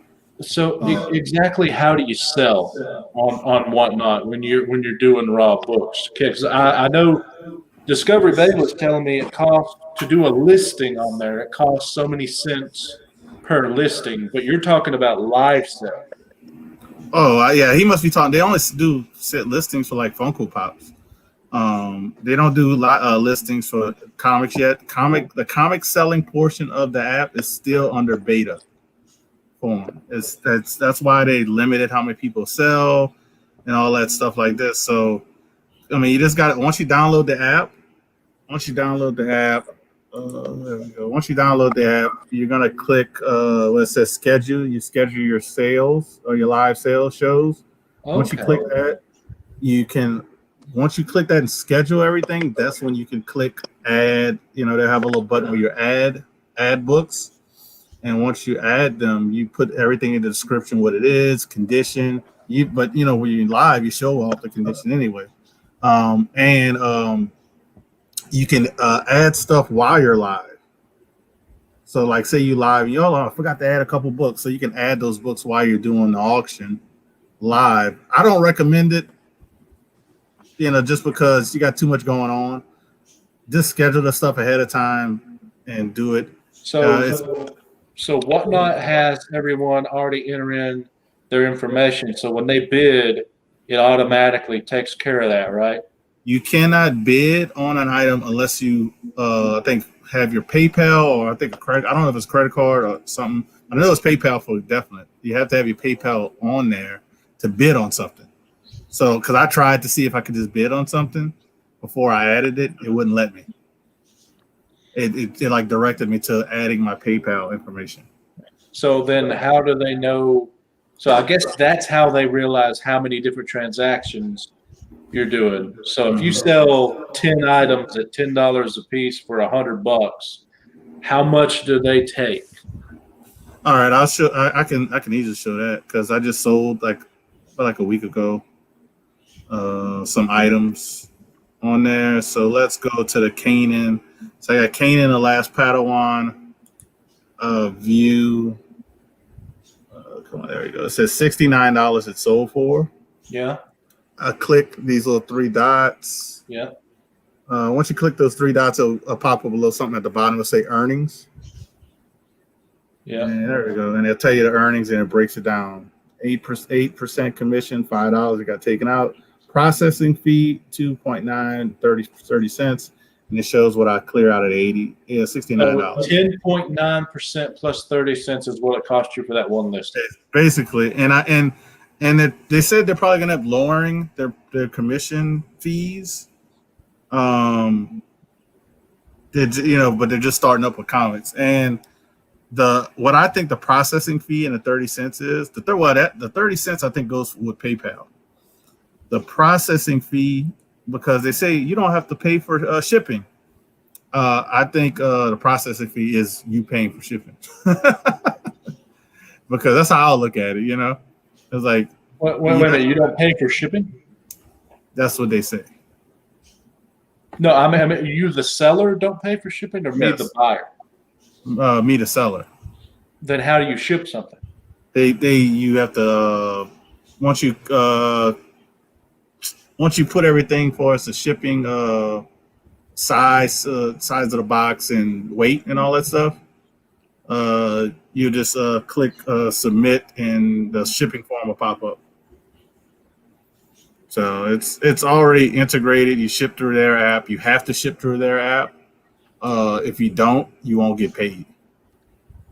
Not through the app, but through the website. You go through the website. I don't know if I like that. And I'm with Cwtcc. It sounds like they're not too far off from eBay right now. Yeah, they're not too far from eBay right now, but the goal is to go under. Well, let me know when. I'll be on eBay until then if I kind of sell something that I can't sell. Well, I like that fact. It's another reason I like it, Big Will, and this is what you will love. Because how do you love your auctions? Fast. I could list 60 items on Whatnot and be done in 60 minutes. Done in 60 minutes. Yep. I could be done. I could actually be done under 60 minutes if I want the timer under a minute. But a lot of people do minute auctions. And they do have an overtime feature, meaning that somebody can't snipe when it's 1 second left. That's actually, I like that feature just because it gets you more money. But it only goes up 10 seconds. It doesn't go up like a whole nother minute. It goes up 10 seconds when it gets under 10 seconds. So I like that speed. Like I literally tried it out. I said, oh, let me just put 15 items on there. I was done in 15 minutes. I was like, I don't know what to do now. I said, I guess that's it. See you guys next time. Like, it was ridiculous how fast I was done. Sniping is life. I still don't know, man. I was telling Puff off air, I'm the type of guy that lets you guys figure out all the bugs to the system and everything, and then I come in later and be all smooth. Oh, I tell you, the bugs are, don't put any big books on there. Do minute timers and make sure you have the overtime feature on so you can get that extra 10 seconds and, because people pop in and out on the app. What else? Have your listings listed ahead of time. So try to list it live. Mystery boxes, meaning that do like 10, less than 10, but do like 7 books, random books for $25. People buy them up like crazy. What else? And just basically everything listed, man. You'll go through that stuff so quickly. It's the bugs are with it. It's on user error, which is not. If you have a user error, you just gotta take your time. That's all I could say. But it's simple. I like it for like getting rid of raw books that I can't give away on auction. Like I'm trying to see. Yeah, I got something. Like I'll show you these books here. I know what they're worth. They're worth about $55 as a set. I can't give them away. It might be worth more than that. I can't give them away on an auction for $40 shipped. So these books right here, I can't give them away on an auction for $40 shipped. And this book right here sells for $40 plus shipping on eBay, plus tax and all that stuff. So you're saving a ton of money, but I can't give these away for $40 shipped on the auction. I guarantee you, if I break them up, I'll make probably $50 on both, on whatnot. So it's just stuff like that. Yeah, I'm still going to hold off. Besides, I'm trying to transition into not selling that often, but when I do sell, I have $100 is the lowest valued book. You know what I'm saying? That's what I'm trying to get to. Yeah. Then you don't want to use that at all if you get to that avenue, because you'll lose money. They don't spend big money on there. So who that? I know you was in the chat earlier when we was talking about the CGC thing. What's your thoughts on it? All right. Some of the stuff I'm gonna go more. I guess I'm gonna go more rant in detail with Big Will when we do a video. But first off, Blackstone. If anybody does their research on it or cares to do research or just read or whatever you want to do, they're all about investments, getting in and getting out. It's like I heard y'all say earlier, this probably wasn't a works ahead of time. That's why they had to hire these people. That's why they had to get the cards stuff, because they got really behind on cards. They wanted to start doing cards, but they didn't realize how big cards were. So they hired all these people, most likely went to cards and receiving or whatever. So the Blackstone, they're investing in this and CGC to get in and out. They invested in Hilton when my wife was working at Hilton before the pandemic. And they just got into Hilton, raised prices, changed some stuff. Once they got the return, that the percentage that they wanted, they sold their interest in Hilton. That's what they do. They get in, and it sounds great, but they're going to end up getting out of that company once they get their percentage returns and what they want. And what's going to happen is the effect's going to happen to collectors, people who grade stuff, dealers, however, if you get stuff graded in general, it's going to affect us because prices are going to increase again. Right. Quality is going to go down, which is not that great already. So prices increase, quality is going to go down. They might end up moving the company from their Florida location. That I might like. Having a more central location would be better. Texas is perfect for CBCS. They probably will not go to Texas, but that's just, but because it's Blackstone, I doubt they'll go there, but it's a lot. Them getting into collectible CGC is great if you're an investor into stock market. Not an investor into comics. Like I said, an investor into the stock market. This is great for you that they invested in CGC. This is not great for everybody else. Yeah, now they're invested. Now they're doing video games. CGC. Yeah, and then when they get on the side, like when you talk about the video games, all right, they would have done better buying WATA. Just saying, they would have done better buying WATA. Let them stay in their location they are and have a second location at CGC. By them starting at the ground up with this, it's going to be, if you don't get in the first shipment of them starting to the games, expect wait times like WATA a year. I mean, WATA, it's great stuff. It takes them a year. And then expect our times for comics to be even longer. Yeah. Yeah, man. I'm just thinking about this. Like, okay, going from comics to a different kind of comics. Okay, that's great. But going from a mold for comics to now you're doing video games. I mean, at least the cards was like super small midget comics as far as the construction. Right. If you're talking a video Midget game comics. case, you got to do a whole bunch of weird stuff with that. Thicker cases, different. They're gonna have to spend a lot. I mean, video games come in all different shapes and sizes. Yeah.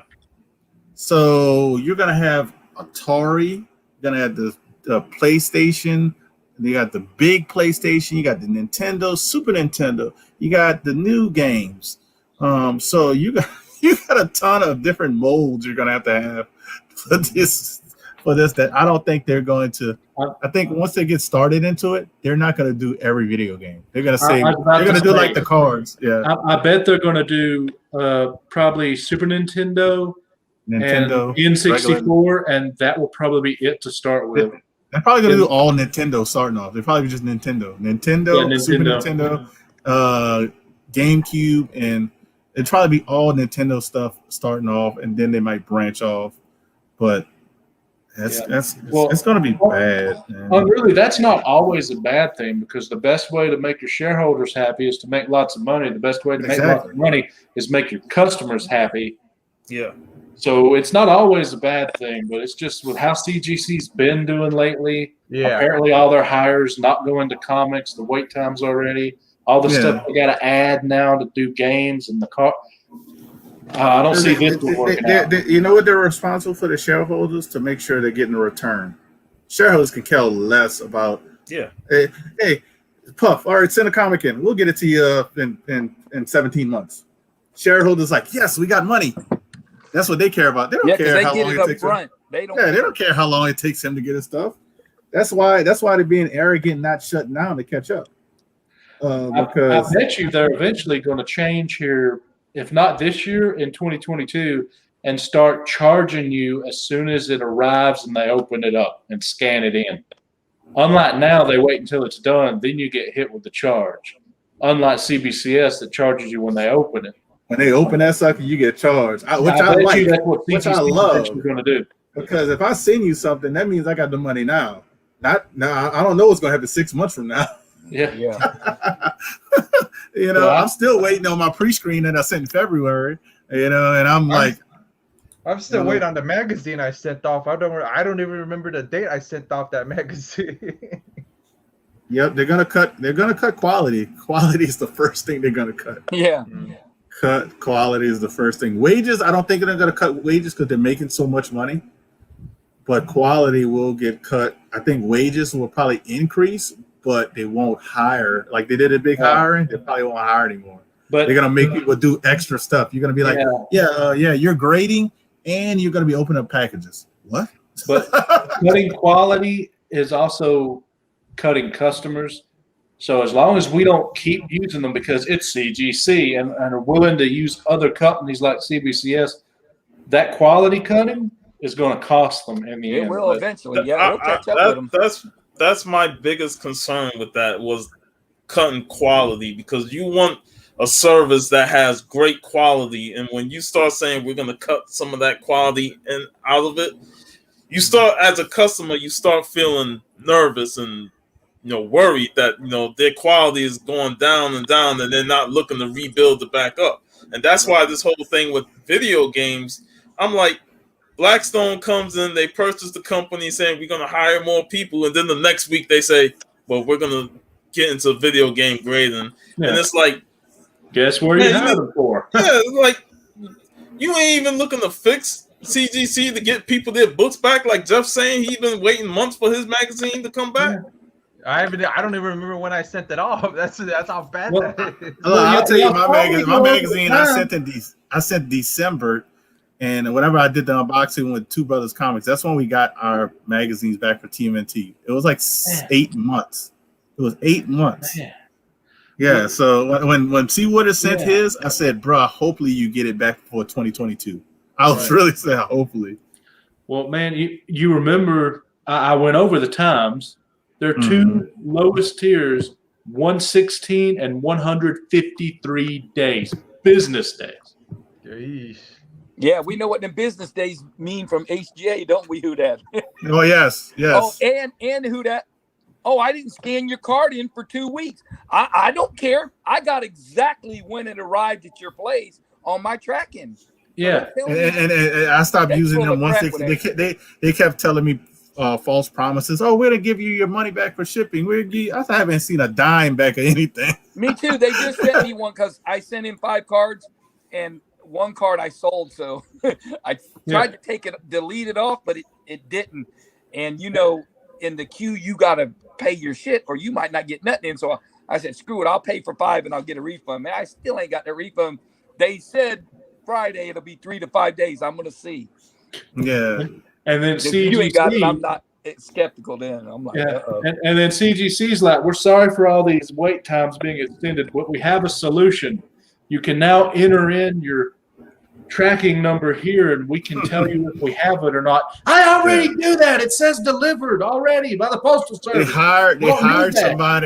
hired somebody to do that instead of open the packages. Hey man, I bet you new people go there and go, Jesus, man, people really love this shit. They probably don't even have no idea. The magazine time frame now is 180 business days for modern. 180? 180. I got what was it? Mine's a Bronze book, anyways. So, oh boy. And if it's pre 1975, 194 days. Well, I just did the math. That's 9 months. So I sent it off in the beginning of right after this. Yeah, I remember now. Right after December, the first. So yeah, you should be getting yours back probably next month because we sent ours before yours. And we got them back last month. So does it tell you how much? How many days is the fast track, or is that an option? I don't think they don't have fast track for magazines. You pay more money for a faster speed. So it doesn't. All right, they have $30 for modern, $40 for the economy, which is like the older books. But if you want to do standard, it's $80. And guess what? You save in 71 days. But why would I pay that much money? I might as well pay the $120 minimum, walk through it, and get it back in 7 days. Yeah. I don't know really, but I can tell you here in about 5 minutes. Let me get on my CBCS thing. Hey, who that? You can't pre-screen 2-day monitors. Oh, who that? You see what Seawood put? He said he felt like Ronin broke CGC, just like Prism Moderns broke PSA. Yeah, they broke. The last Ronin broke the magazine tier. Yeah, because that's what they're going into. So the last Ronin, because when me and Dustin from Two Brother Comics sent our books in for magazine, they were at 60 days. Then they announced the sign-in for the last Ronin. It literally jumped like to 100 pretty quickly, and our books were already there, and it kept increasing every other week. Every other week it kept increasing, and we're like, our stuff's been scheduled for grading for 4 months. What are you doing? And then Dustin kept calling like every week. He goes, I'm just checking on the status because it's still scheduled for grading. What's going on? He goes, one person told him, oh yeah, your stuff's right there in the grading room. I could see it. You what a lie. God, what a lie. That's a blatant shit lie. I'm looking at your shit and it's big out. I see your book. Oh my God. And guess what? They said when they told him that, it still took us 3 more months. I would have told you that's the biggest lie I ever heard. I would have called the next week. I would have went, hey, where's my books? He said it's in the grid right now. That sounds like calling the CBCS number to get them guys in India. It's just ridiculous. Like they both have stuff they can work on, and like it's just at least CBCS is stuff that it could work on, or simple tweaks, or simple things like this. CGC's got a couple major things. Yeah, it's just, I mean, you're getting bugs and sand in your slab. Man, Ji Ho Chung got his books back for CGC. They had sand in his slabs. What did they do? Go down to Miami at the beach and play in it, and then go and grade? I mean, how does that happen? I don't know. But he told me that, and he's told me that when I was doing my unboxing. I was like, bro, why you have to say that? Now I got to look at every slam with a fine-tooth comb right now and see if I got anything that's not supposed to be in here. Oh my God! And then if they do have something in there, I don't want to send it back. That's crazy. That is crazy. It's I don't know, but like I said, I'll say it over and over in the chats on live. CBCS should be the king of grading moderns. Point blank, 2-day modern. Even if you do regular modern grading, it's faster. If you do regular modern grade with fast track, it's fast. That should be their bread and butter, and nobody should use CGC for that. Because would you rather get a book back that's a modern in a week, or would you rather get it back in 4 to 5 months? Yeah, I mean, Jesus. Or worst case, 14 weeks. Yeah, worst case, 14 weeks. That's, and I haven't seen that happen yet, Big Will. I sent these books. I sent the like Silver Age books and stuff like that. I did fast track them, but if you look at the fast track times, it should have took me about 9 weeks to get these books done. Mm-hmm. I got them done in 5 weeks. Damn. They received them June 1st. They got shipped back June 30th before I even got back to Louisiana. And I got them back July 5th because July 6th because of the holiday. I could have got them back way earlier, but the 4th of July holiday pushed all that back. But I literally got it done in 30 days. Within a week? What are you talking about? No, these books I got back in 30 days. No. His question: how long does it take CBCS to start the process of grading from when you mail it off? To start the process of grading? I'll tell you like this. I've done the video before. I know Big Will probably has too. I sent them some books off. They received them on Wednesday. They were scheduled for grading on Wednesday. They were done grading by that Friday and scheduled to be in case Friday. Wait a second. I think he's asking us a different question because he has a package, he says, that's been labeled submitted for 2 weeks now. I think he's asking us a different question. Okay. I'll just tell you, I've got a book or an order that's said submitted. That it arrived there a couple days ago, and that means I gotta wait about a week or so, and then they'll open it up. It'll say received, and then depending on the tier, it'll go to grading. It can be in grading for a couple months. I mean, we're talking whole time from the time you send it to the time you get it back is good. The in between, it's a bit shaky sometimes because you never know. And I love that even if you put a lot of different stuff on the same submission form, they ship everything back together if they could fit everything. Yeah. Because like I said, this one had 3 different tiers and everything got shipped back together. This one had 2 different tiers. This one had a Silver Age Captain America 117 and had 4 modern books for 2-day modern. Guess how fast they graded that Captain America 117? How fast? All right. I got everything back in 2 weeks. So that tells you. Damn. I got everything back in my 2 weeks. magazine right So now. right here, I've got an order that's I submitted. It got there and they opened it a few days after April 2nd. It's been in grading for a couple months, but it's a modern tier. The turnaround times for modern tier is 14 weeks. So I always give them a week because you never know when they count the start time because of when they have to open it.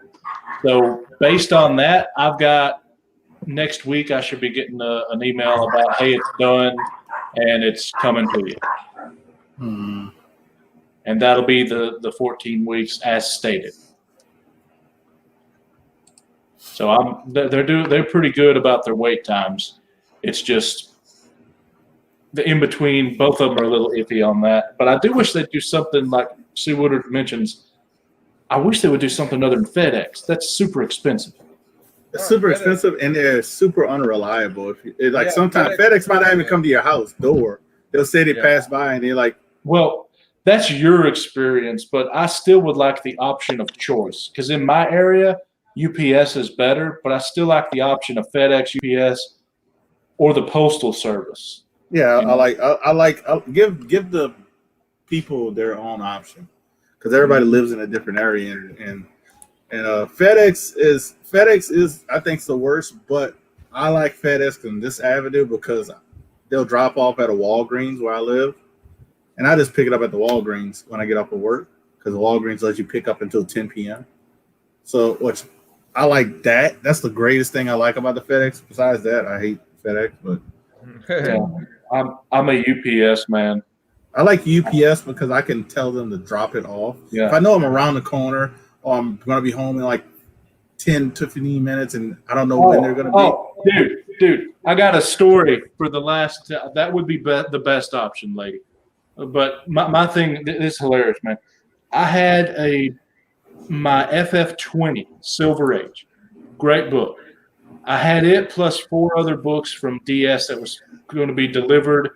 I did the 2-day delivery for FedEx, right? Mm-hmm. My address is, we'll say 123 Main Street, okay? And it goes this way. There's a highway over here. We'll say it's highway number 1, and the address that I'm about to mention is 456, we'll say. They didn't deliver to me. They delivered over here on the highway, different road, different address, so they didn't get confused there, different name of the person, and everything. And I called FedEx, and they were like, well, yeah, we delivered it to you. This is who signed for it. And I'm like, okay, I know who that is, but good Lord, people, at least make a mistake that makes sense. They delivered to 456 instead of 123. I don't know how you can conflate those two. And they delivered to a highway instead of Main Street. And it's the GPS wouldn't lead you wrong that much. Hey, I could add to that story too, because look, that's where I started using the Walgreens to drop off. So I'm at home. I was off one day, and FedEx was supposed to drop off some books. I said, great.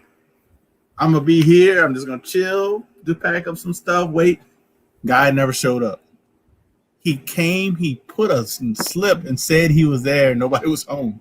I called them on the phone and said, this is BS. I've been here all day, wasted my whole day waiting for this guy, and he didn't have the audacity to knock or ring the doorbell. And I said, where is he? Because I would meet him to get my stuff.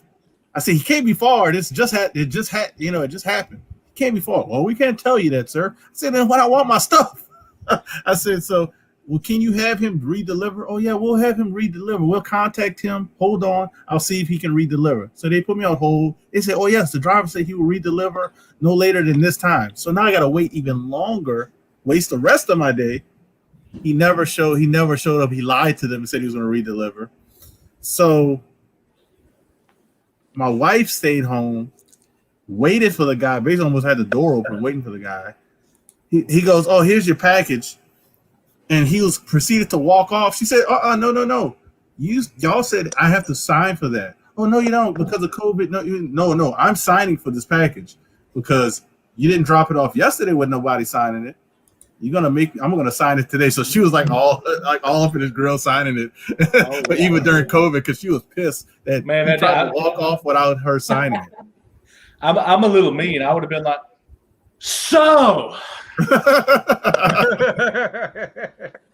But yeah, man, we got when FedEx delivers, there's like 5 different people that it could be to deliver my FedEx. One of them is a guy that'll even call me on the phone and be like, hey, I'm out here. You good, man? And he's great. The other 4 suck balls. To quote Unruly Simeon. But the UPS, it's the same guy every time. I'm buddy with him. You know, he sounds like he's a farm boy like me. And he delivers no problem. He's like, hey, you want to sign for this or no? You know, COVID and crap. And I'm like, He goes, okay. And, you know, I mean, we're cool with it. He'll do that police knock too. So you know he's there. Yeah, I mean, it's so much better. My UPS guy is the same guy, like you said. He my wife had ordered something because she was doing work out of home. He said, "Oh, I love to see a young black woman working at home doing her thing." So he built a rapport. So he always made sure she got her stuff. And then our mail lady is the same mail lady unless she's on vacation. Same thing with UPS. Like they're on vacation, obviously that's not gonna be them. But if not, it's the same people between the two. FedEx, like you said, you don't know what I'm about to curse, but you don't know what jackal gonna be delivering your stuff because I heard they're contracted, and then sometimes they'll use a FedEx truck. They be in some box trucks delivering packages. And apparently, of the 5, only one of mine's good, and one of the 4 apparently can't read. So, and they're actually challenged. And I got a couple of friends that actually go to the LCS that actually work for FedEx, and they even talk shit about FedEx, talk crap about FedEx. Hey, my post office was supposed to deliver my HGA cards one day. It said out for delivery, right? So I'm like, you know, I'm listening. I'm making sure ain't no excuses. That if they'll fit in the mailbox or at the front door. So I hear the mailman. I look out the window. I see the mail lady go by. So I run out there. I'm like, man, ain't shit in my mailbox. She said, "Oh, I'm only doing this half of the street. Another guy's doing your half." I said, "You got to be kidding me, man." So I had to wait for 3 more hours. I've got the same experience as Unruly and Who Dat, man. We got the same person that delivers our mail, and when I go in the post office, it's the same people. They know me. They call me Big Will. They know me. It's great. Yeah, when I send off packages, it's 2 guys in there. They know me. I come in. They know I'm sending. They don't even ask me what's in my shit no more. I need y'all post office because I dread the post office I go to. It's the worst of the worst. It's like now, I didn't say the post office was good. I just said the people that happen to be in the building that mine is located at are pretty good. As far as the actual function of the post office, that's It ain't nothing good about my post office, man. From the building to the people and all of it. I dread walking in that bitch. Me too. I do not like the post office. Like there was a lady in there. I think she retired because I ain't seen her in a year. But whenever I saw her, I was like, I hope to God I ain't the next one to go meet her because she had the worst attitude of all of them. And it's like that shit was so contagious that it spread to the other employees, and they just give me a hard damn time. Sean, I would be like, hey, I'm dreading this shit. I'll take my ass a couple of blocks down to another post office than going to my regular one. Yeah, man, post office people got it made too, so there ain't no reason for them to be nasty.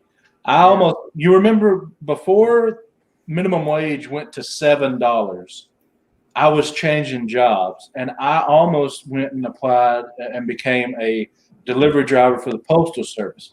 Man, at that time, where the minimum wage was less than $7, it was like $16 or $15 an hour, if I remember right.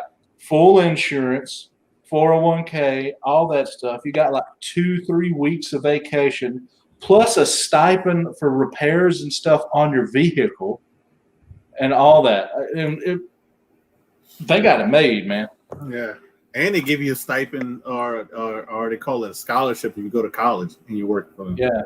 It's UPS does the same thing too, like basically the same type of stuff. That's why people love UPS because they actually give you a little bit more. But working with them. Yeah, man. I got a buddy from high school that works at UPS. Another guy that I met during my working years being an adult. He works for UPS. He got his cousin, who was one of my good buddies, to work for UPS, and man, they love it. They're making like almost $40-something an hour driving on one of them trucks. Yeah, and it's like they get the.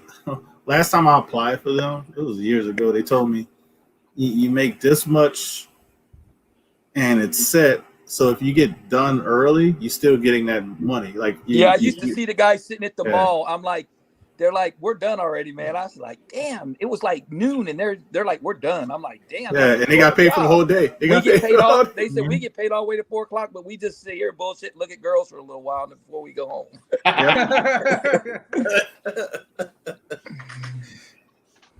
Because they told me it depends how fast you want to get done. That's how you want to take your time and take that's how you like it, man. That's how it should be. Yeah. And my dad used to tell me that back in the day, I don't know if this is still true, but back in the day, they would actually measure your gait, and you had to have at least a 3-foot gait in your walk when you were walking, and you also had to always speed walk, and they would time you to know how much you could do and all the deliveries you could make in your daily delivery on the truck. Damn. I don't think they do that anymore. Well, I'm just saying they used to be. Whoo! Oh yeah, it used to be. Yeah, it used to be. You had to be.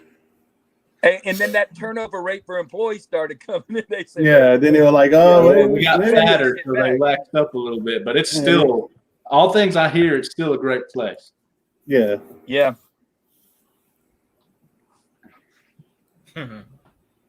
Matter of fact, when I was close to one of the UPS hubs when I was staying in West Palm Beach, because we drove past it, and I said, look, the UPS hub in Florida. I said, there you go.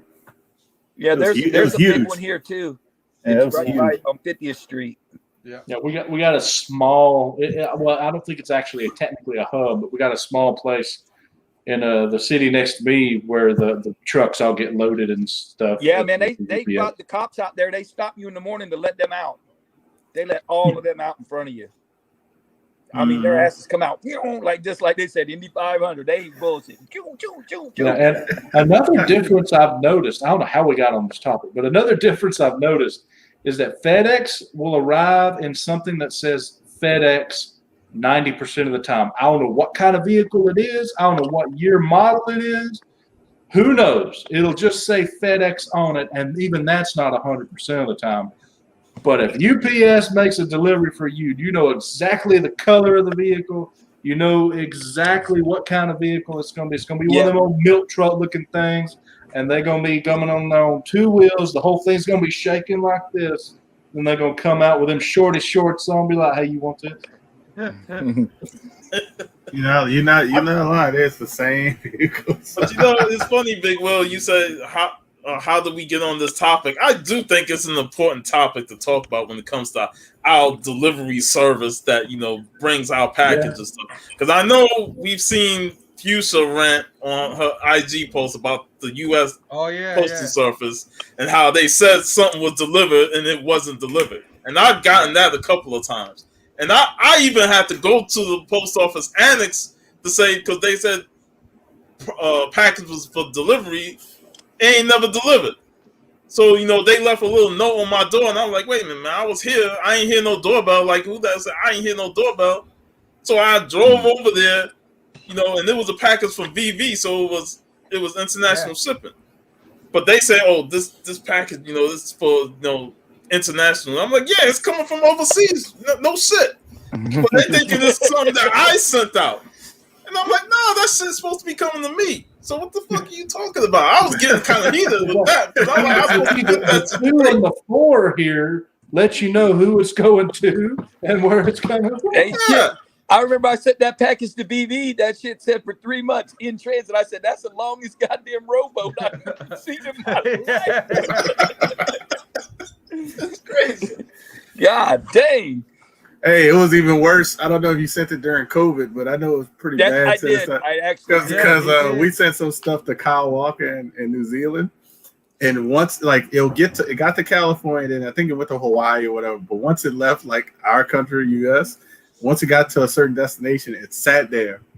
Yeah, that's what happened. It had this, and then once it got to the quarantine area, then it gets into the area to be shipped. So it's like it doesn't go straight to getting shipping. It goes to the area to be shipped. Mine kept saying it was in Miami and it was in transit. I'm like, man, what the hell they doing in Miami, man? I had something that I shipped up to Canada, and it said it was in New York, international area for like a week. It's sitting there. Yeah, I still remember that one. They think we ain't paying attention to those tracking numbers. Yeah. Hey, I usually don't, but when BB, I sent it to BB, and he, BB was on that tracking too. He's like, "Hey man, that shit's that's still in Miami." I'm like, BB's supposed to be. He getting the package from me. That shit got to Germany like the week before, so I'm like, "Oh, V, you should be getting your package, this following week." Man, the whole week go by, and it keeps saying it's moved to this site, then it's at this place, then it says here, then it finally says it's in Austria.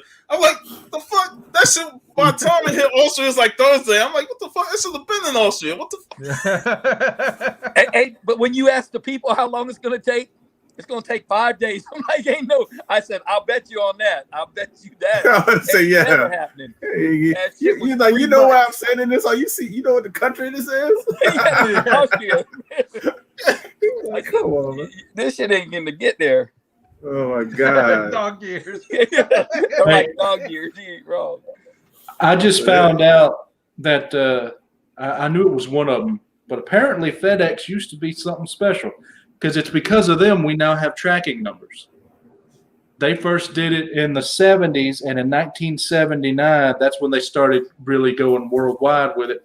And then UPS took it, and then the USPS finally started it. So that's interesting. Fun known fact. Yeah, he started tracking numbers first.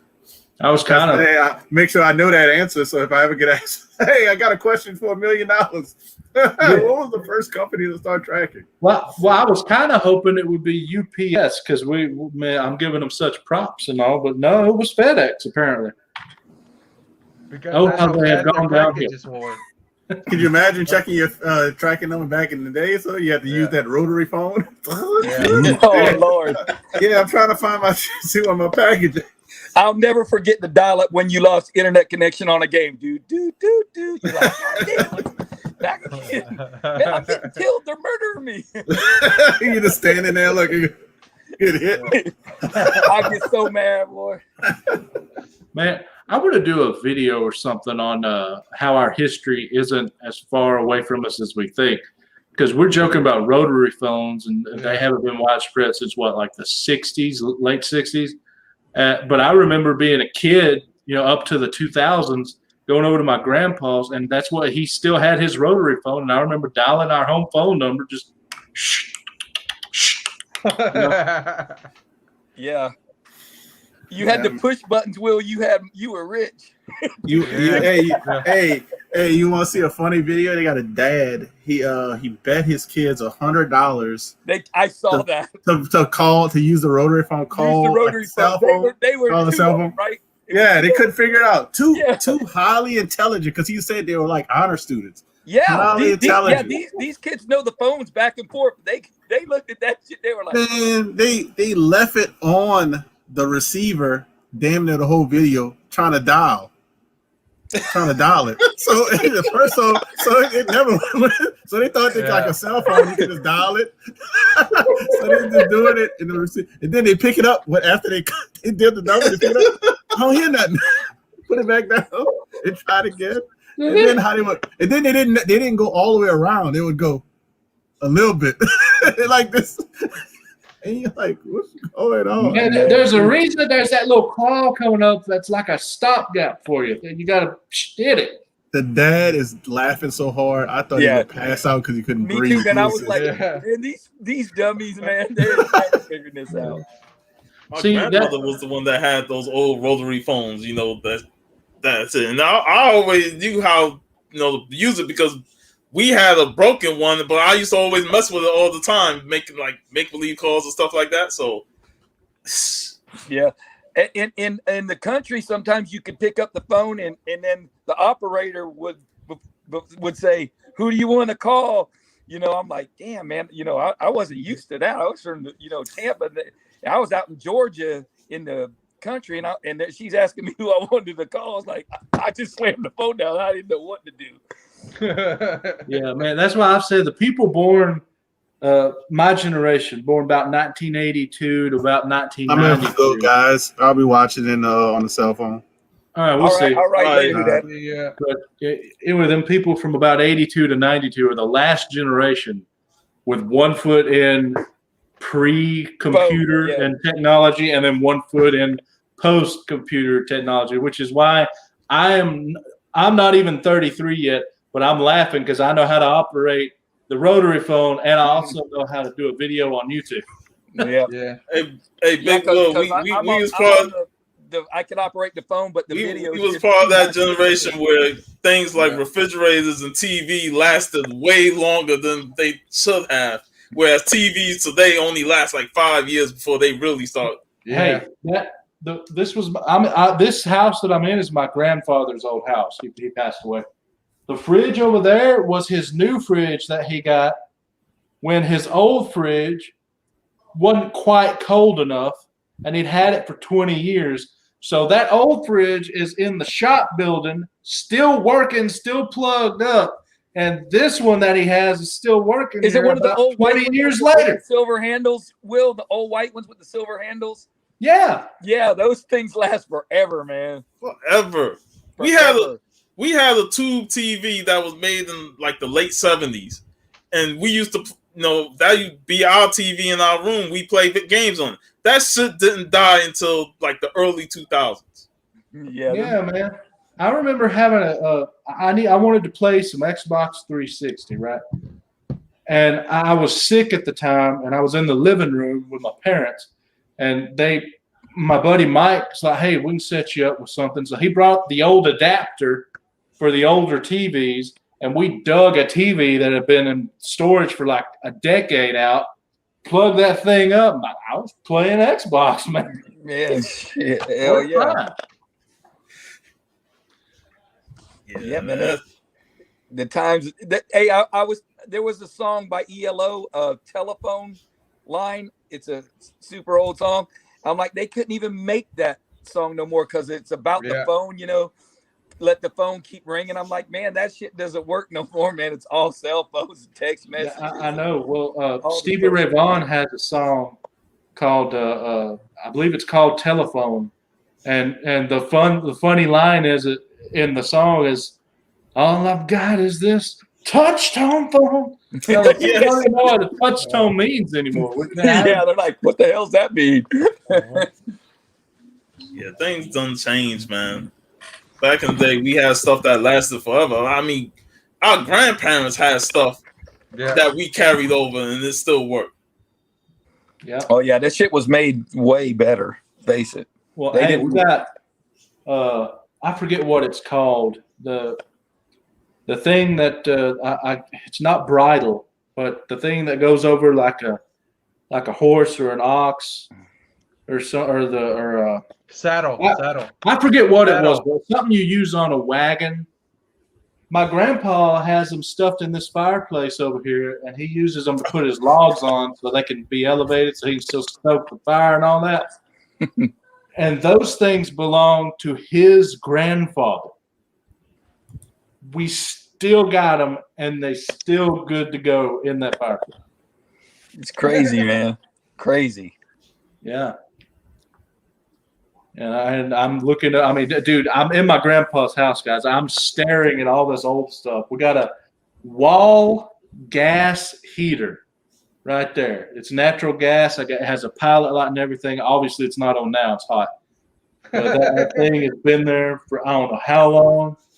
The TV that I'm watching you guys on, what it's sitting on is a combination radio, 8-track, and 45 record player. Hey, Sean, didn't in New York they have to light the heaters and all that too, and the stoves in New York? Yeah, we used to light the stoves up and. Man, see, I've never done none of that stuff. You never done that? I had in my house. We had gas here for a while, so we did it then. But that's the only time I ever had it. Then we got rid of natural gas. I wish I wouldn't have now. That shit was pretty cool because shit cooked quick, man, with that gas, man. Yeah, it sure did. Yeah, you're heated right up immediately. Yeah.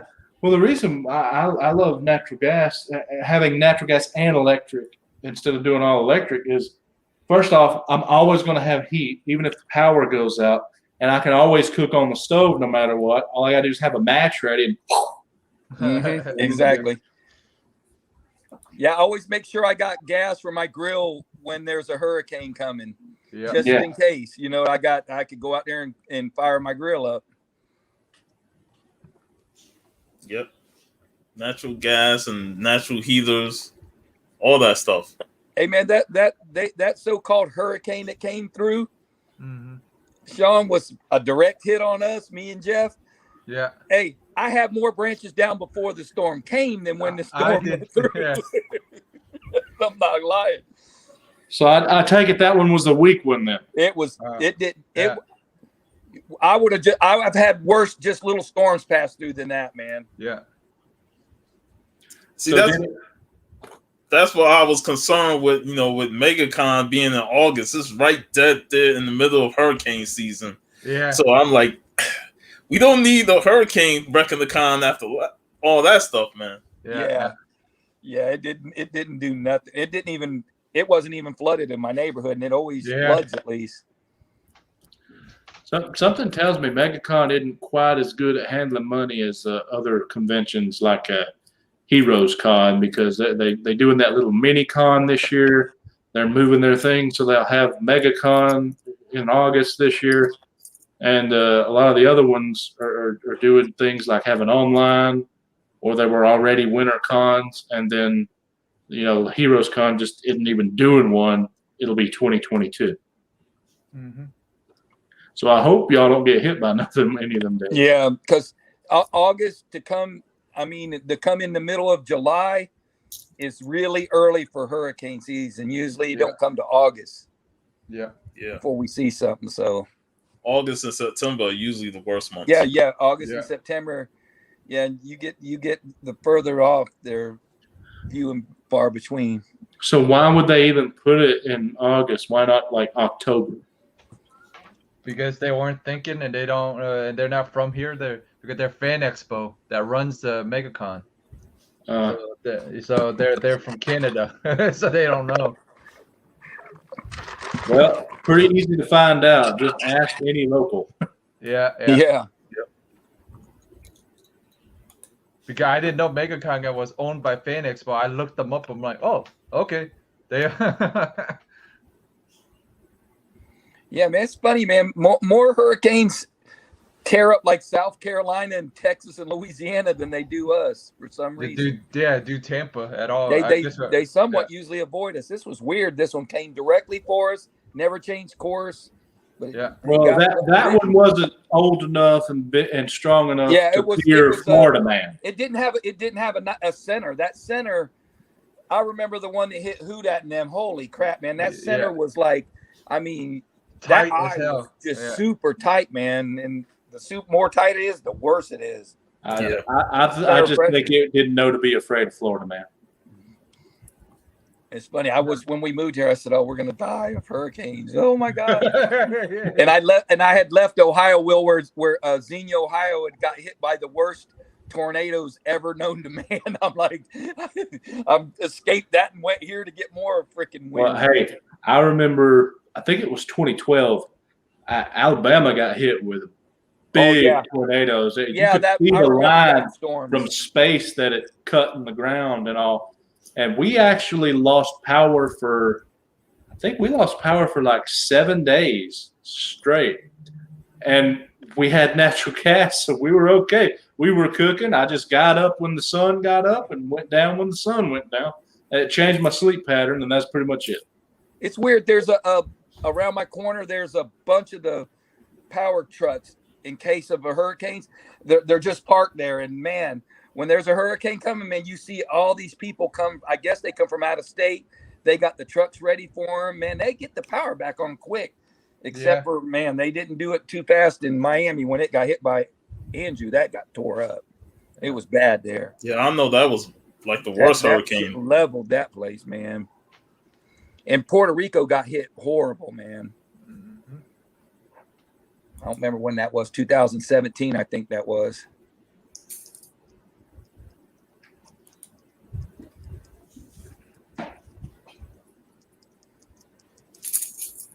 Oh, Richard Branson, he's flying into space. These people, man, I don't know what they're thinking, man. I don't understand what the big deal is. I mean, going into space, yeah, that's a big deal for him. But unless he's traveling to the moon or Mars, that's no big deal for me. Astronauts do it all the time. So, well, because Branson's not an astronaut. Branson's a freaking millionaire that doesn't need to do that kind of type of stuff. Yeah, so but that's still make it impressive to me. Yeah. He's in a hurry, man, and that makes it unsafe. Yeah. No need to watch it if he's a millionaire. Mm-hmm.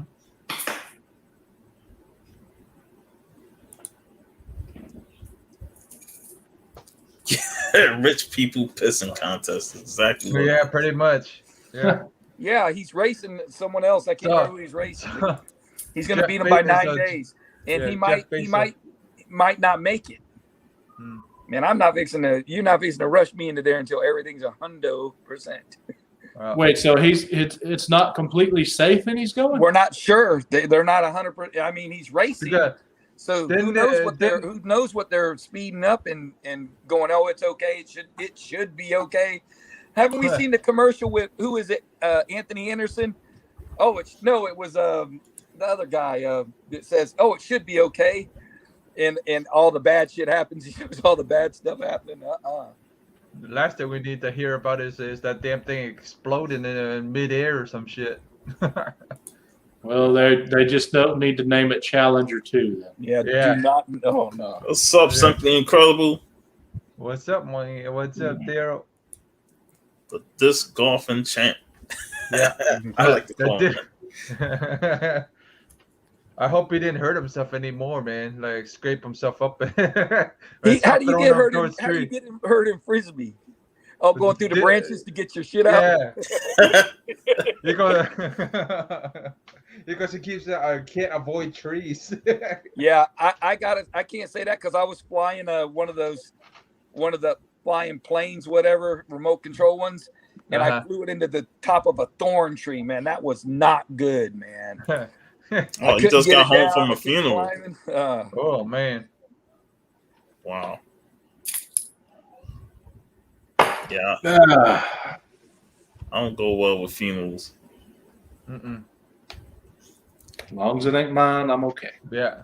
I read this. This was actually good. I actually liked it. I actually got a chance to read it, so I actually liked it. Steve, did you have anything to show? No, I only got that one book today, and I haven't been to my LCS in a month now. So in a month, I'm gonna have. I will wait until broke when I go, man. I know that. I'm gonna wait. If I was you, I would wait until after all the cons that are gonna happen and then go. Well, I know Byron was asking about the Tampa Toy Con that's tomorrow. I know I wasn't going to that. I'm not going to anything until Mega Con. We went to that last year. I think me and Jeff went to it last year. Didn't we? Yep. It was pretty cool and everything. Just got a lot of comics. I'm not trying to spend too much money. Me either. Yeah. And then maybe after MegaCon, I might see if I can link up with Byron, do a Orlando comic crawl. Since he really want to do that. Well, just hit us up, and whenever you guys gonna do that, and me and Steve will head up there, and we'll make it a day or something like that, like a Saturday or Sunday. Most likely a Saturday. Yeah. One of y'all need to come up to Alabama, and we do that shop I was telling Sean about. that Saturday shop, right? Yeah. Yeah, that would sound fun now. Yeah. I would definitely want to, head up there for a one-day shop and then just hit other shops, for a couple of days. Hang out with Big Will, anybody in the Alabama area. Yeah. What we should do is the Florida crew does the tour of the United States. That'd be kind of cool. Yeah, that would be nice. Yeah. I reckon for any of us to get everybody together again, it's either going to be late 2022 or somebody's paying for somebody. Yeah. Yeah. And I don't know if it'll be MegaCon or something else. Well, the good thing about Dragon Con that you were talking about, Will, is Atlanta Airport. Yeah, I'm saying you're flying. It's a hub. Everyone could fly there. Yeah, or you could fly in one of the adjacent airports, like Huntsville, Alabama. much cheaper flight. It's not going to be as busy, and it's just a 4-hour drive to Atlanta, so you could do that in a half day. But we're not going to Dragon Con next year. We're doing Heroes, and then the Huntsville one that's local, and I don't think we're going to do a third one, but I don't know. It remains to be seen. Dragon Con is happening this year as well in September. So depending on how it goes here and what they say for next year, we might still go. I don't know. But, yeah, I don't know if everyone would like that one because it's not as much a comic convention as some of the others. It's heavy, a lot heavier on the pop culture stuff, and cosplay is huge. Mm-hmm.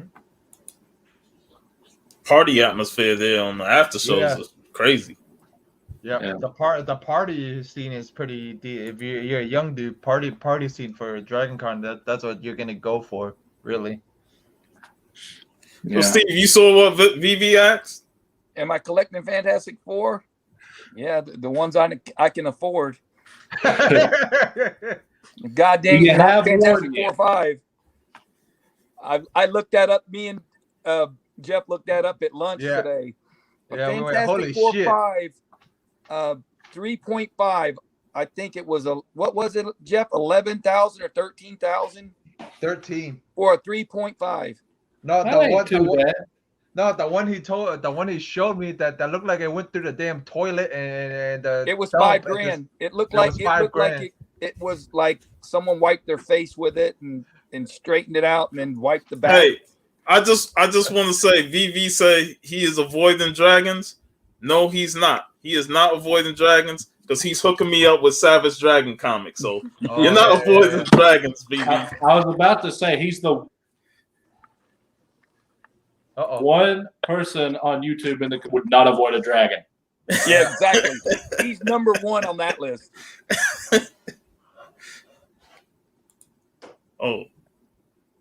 An Italian reprint. Italian reprint, huh? Yeah.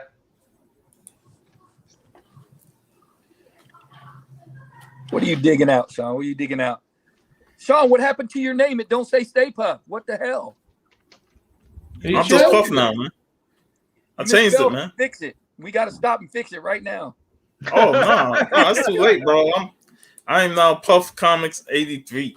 I watched the beginning. I saw the very beginning. You know what? I might change my IG name to that soon. Yeah. But, everything, all of mine are already changed to CANTONESE Comic Kit. Finally, I changed everything. Finally. I noticed when I was trying to look myself up that would go to like rappers and stuff, so I had to add comics on the big wheel. Just for VV, I'm gonna change my name to Cwtcc Steve. You don't know what that means.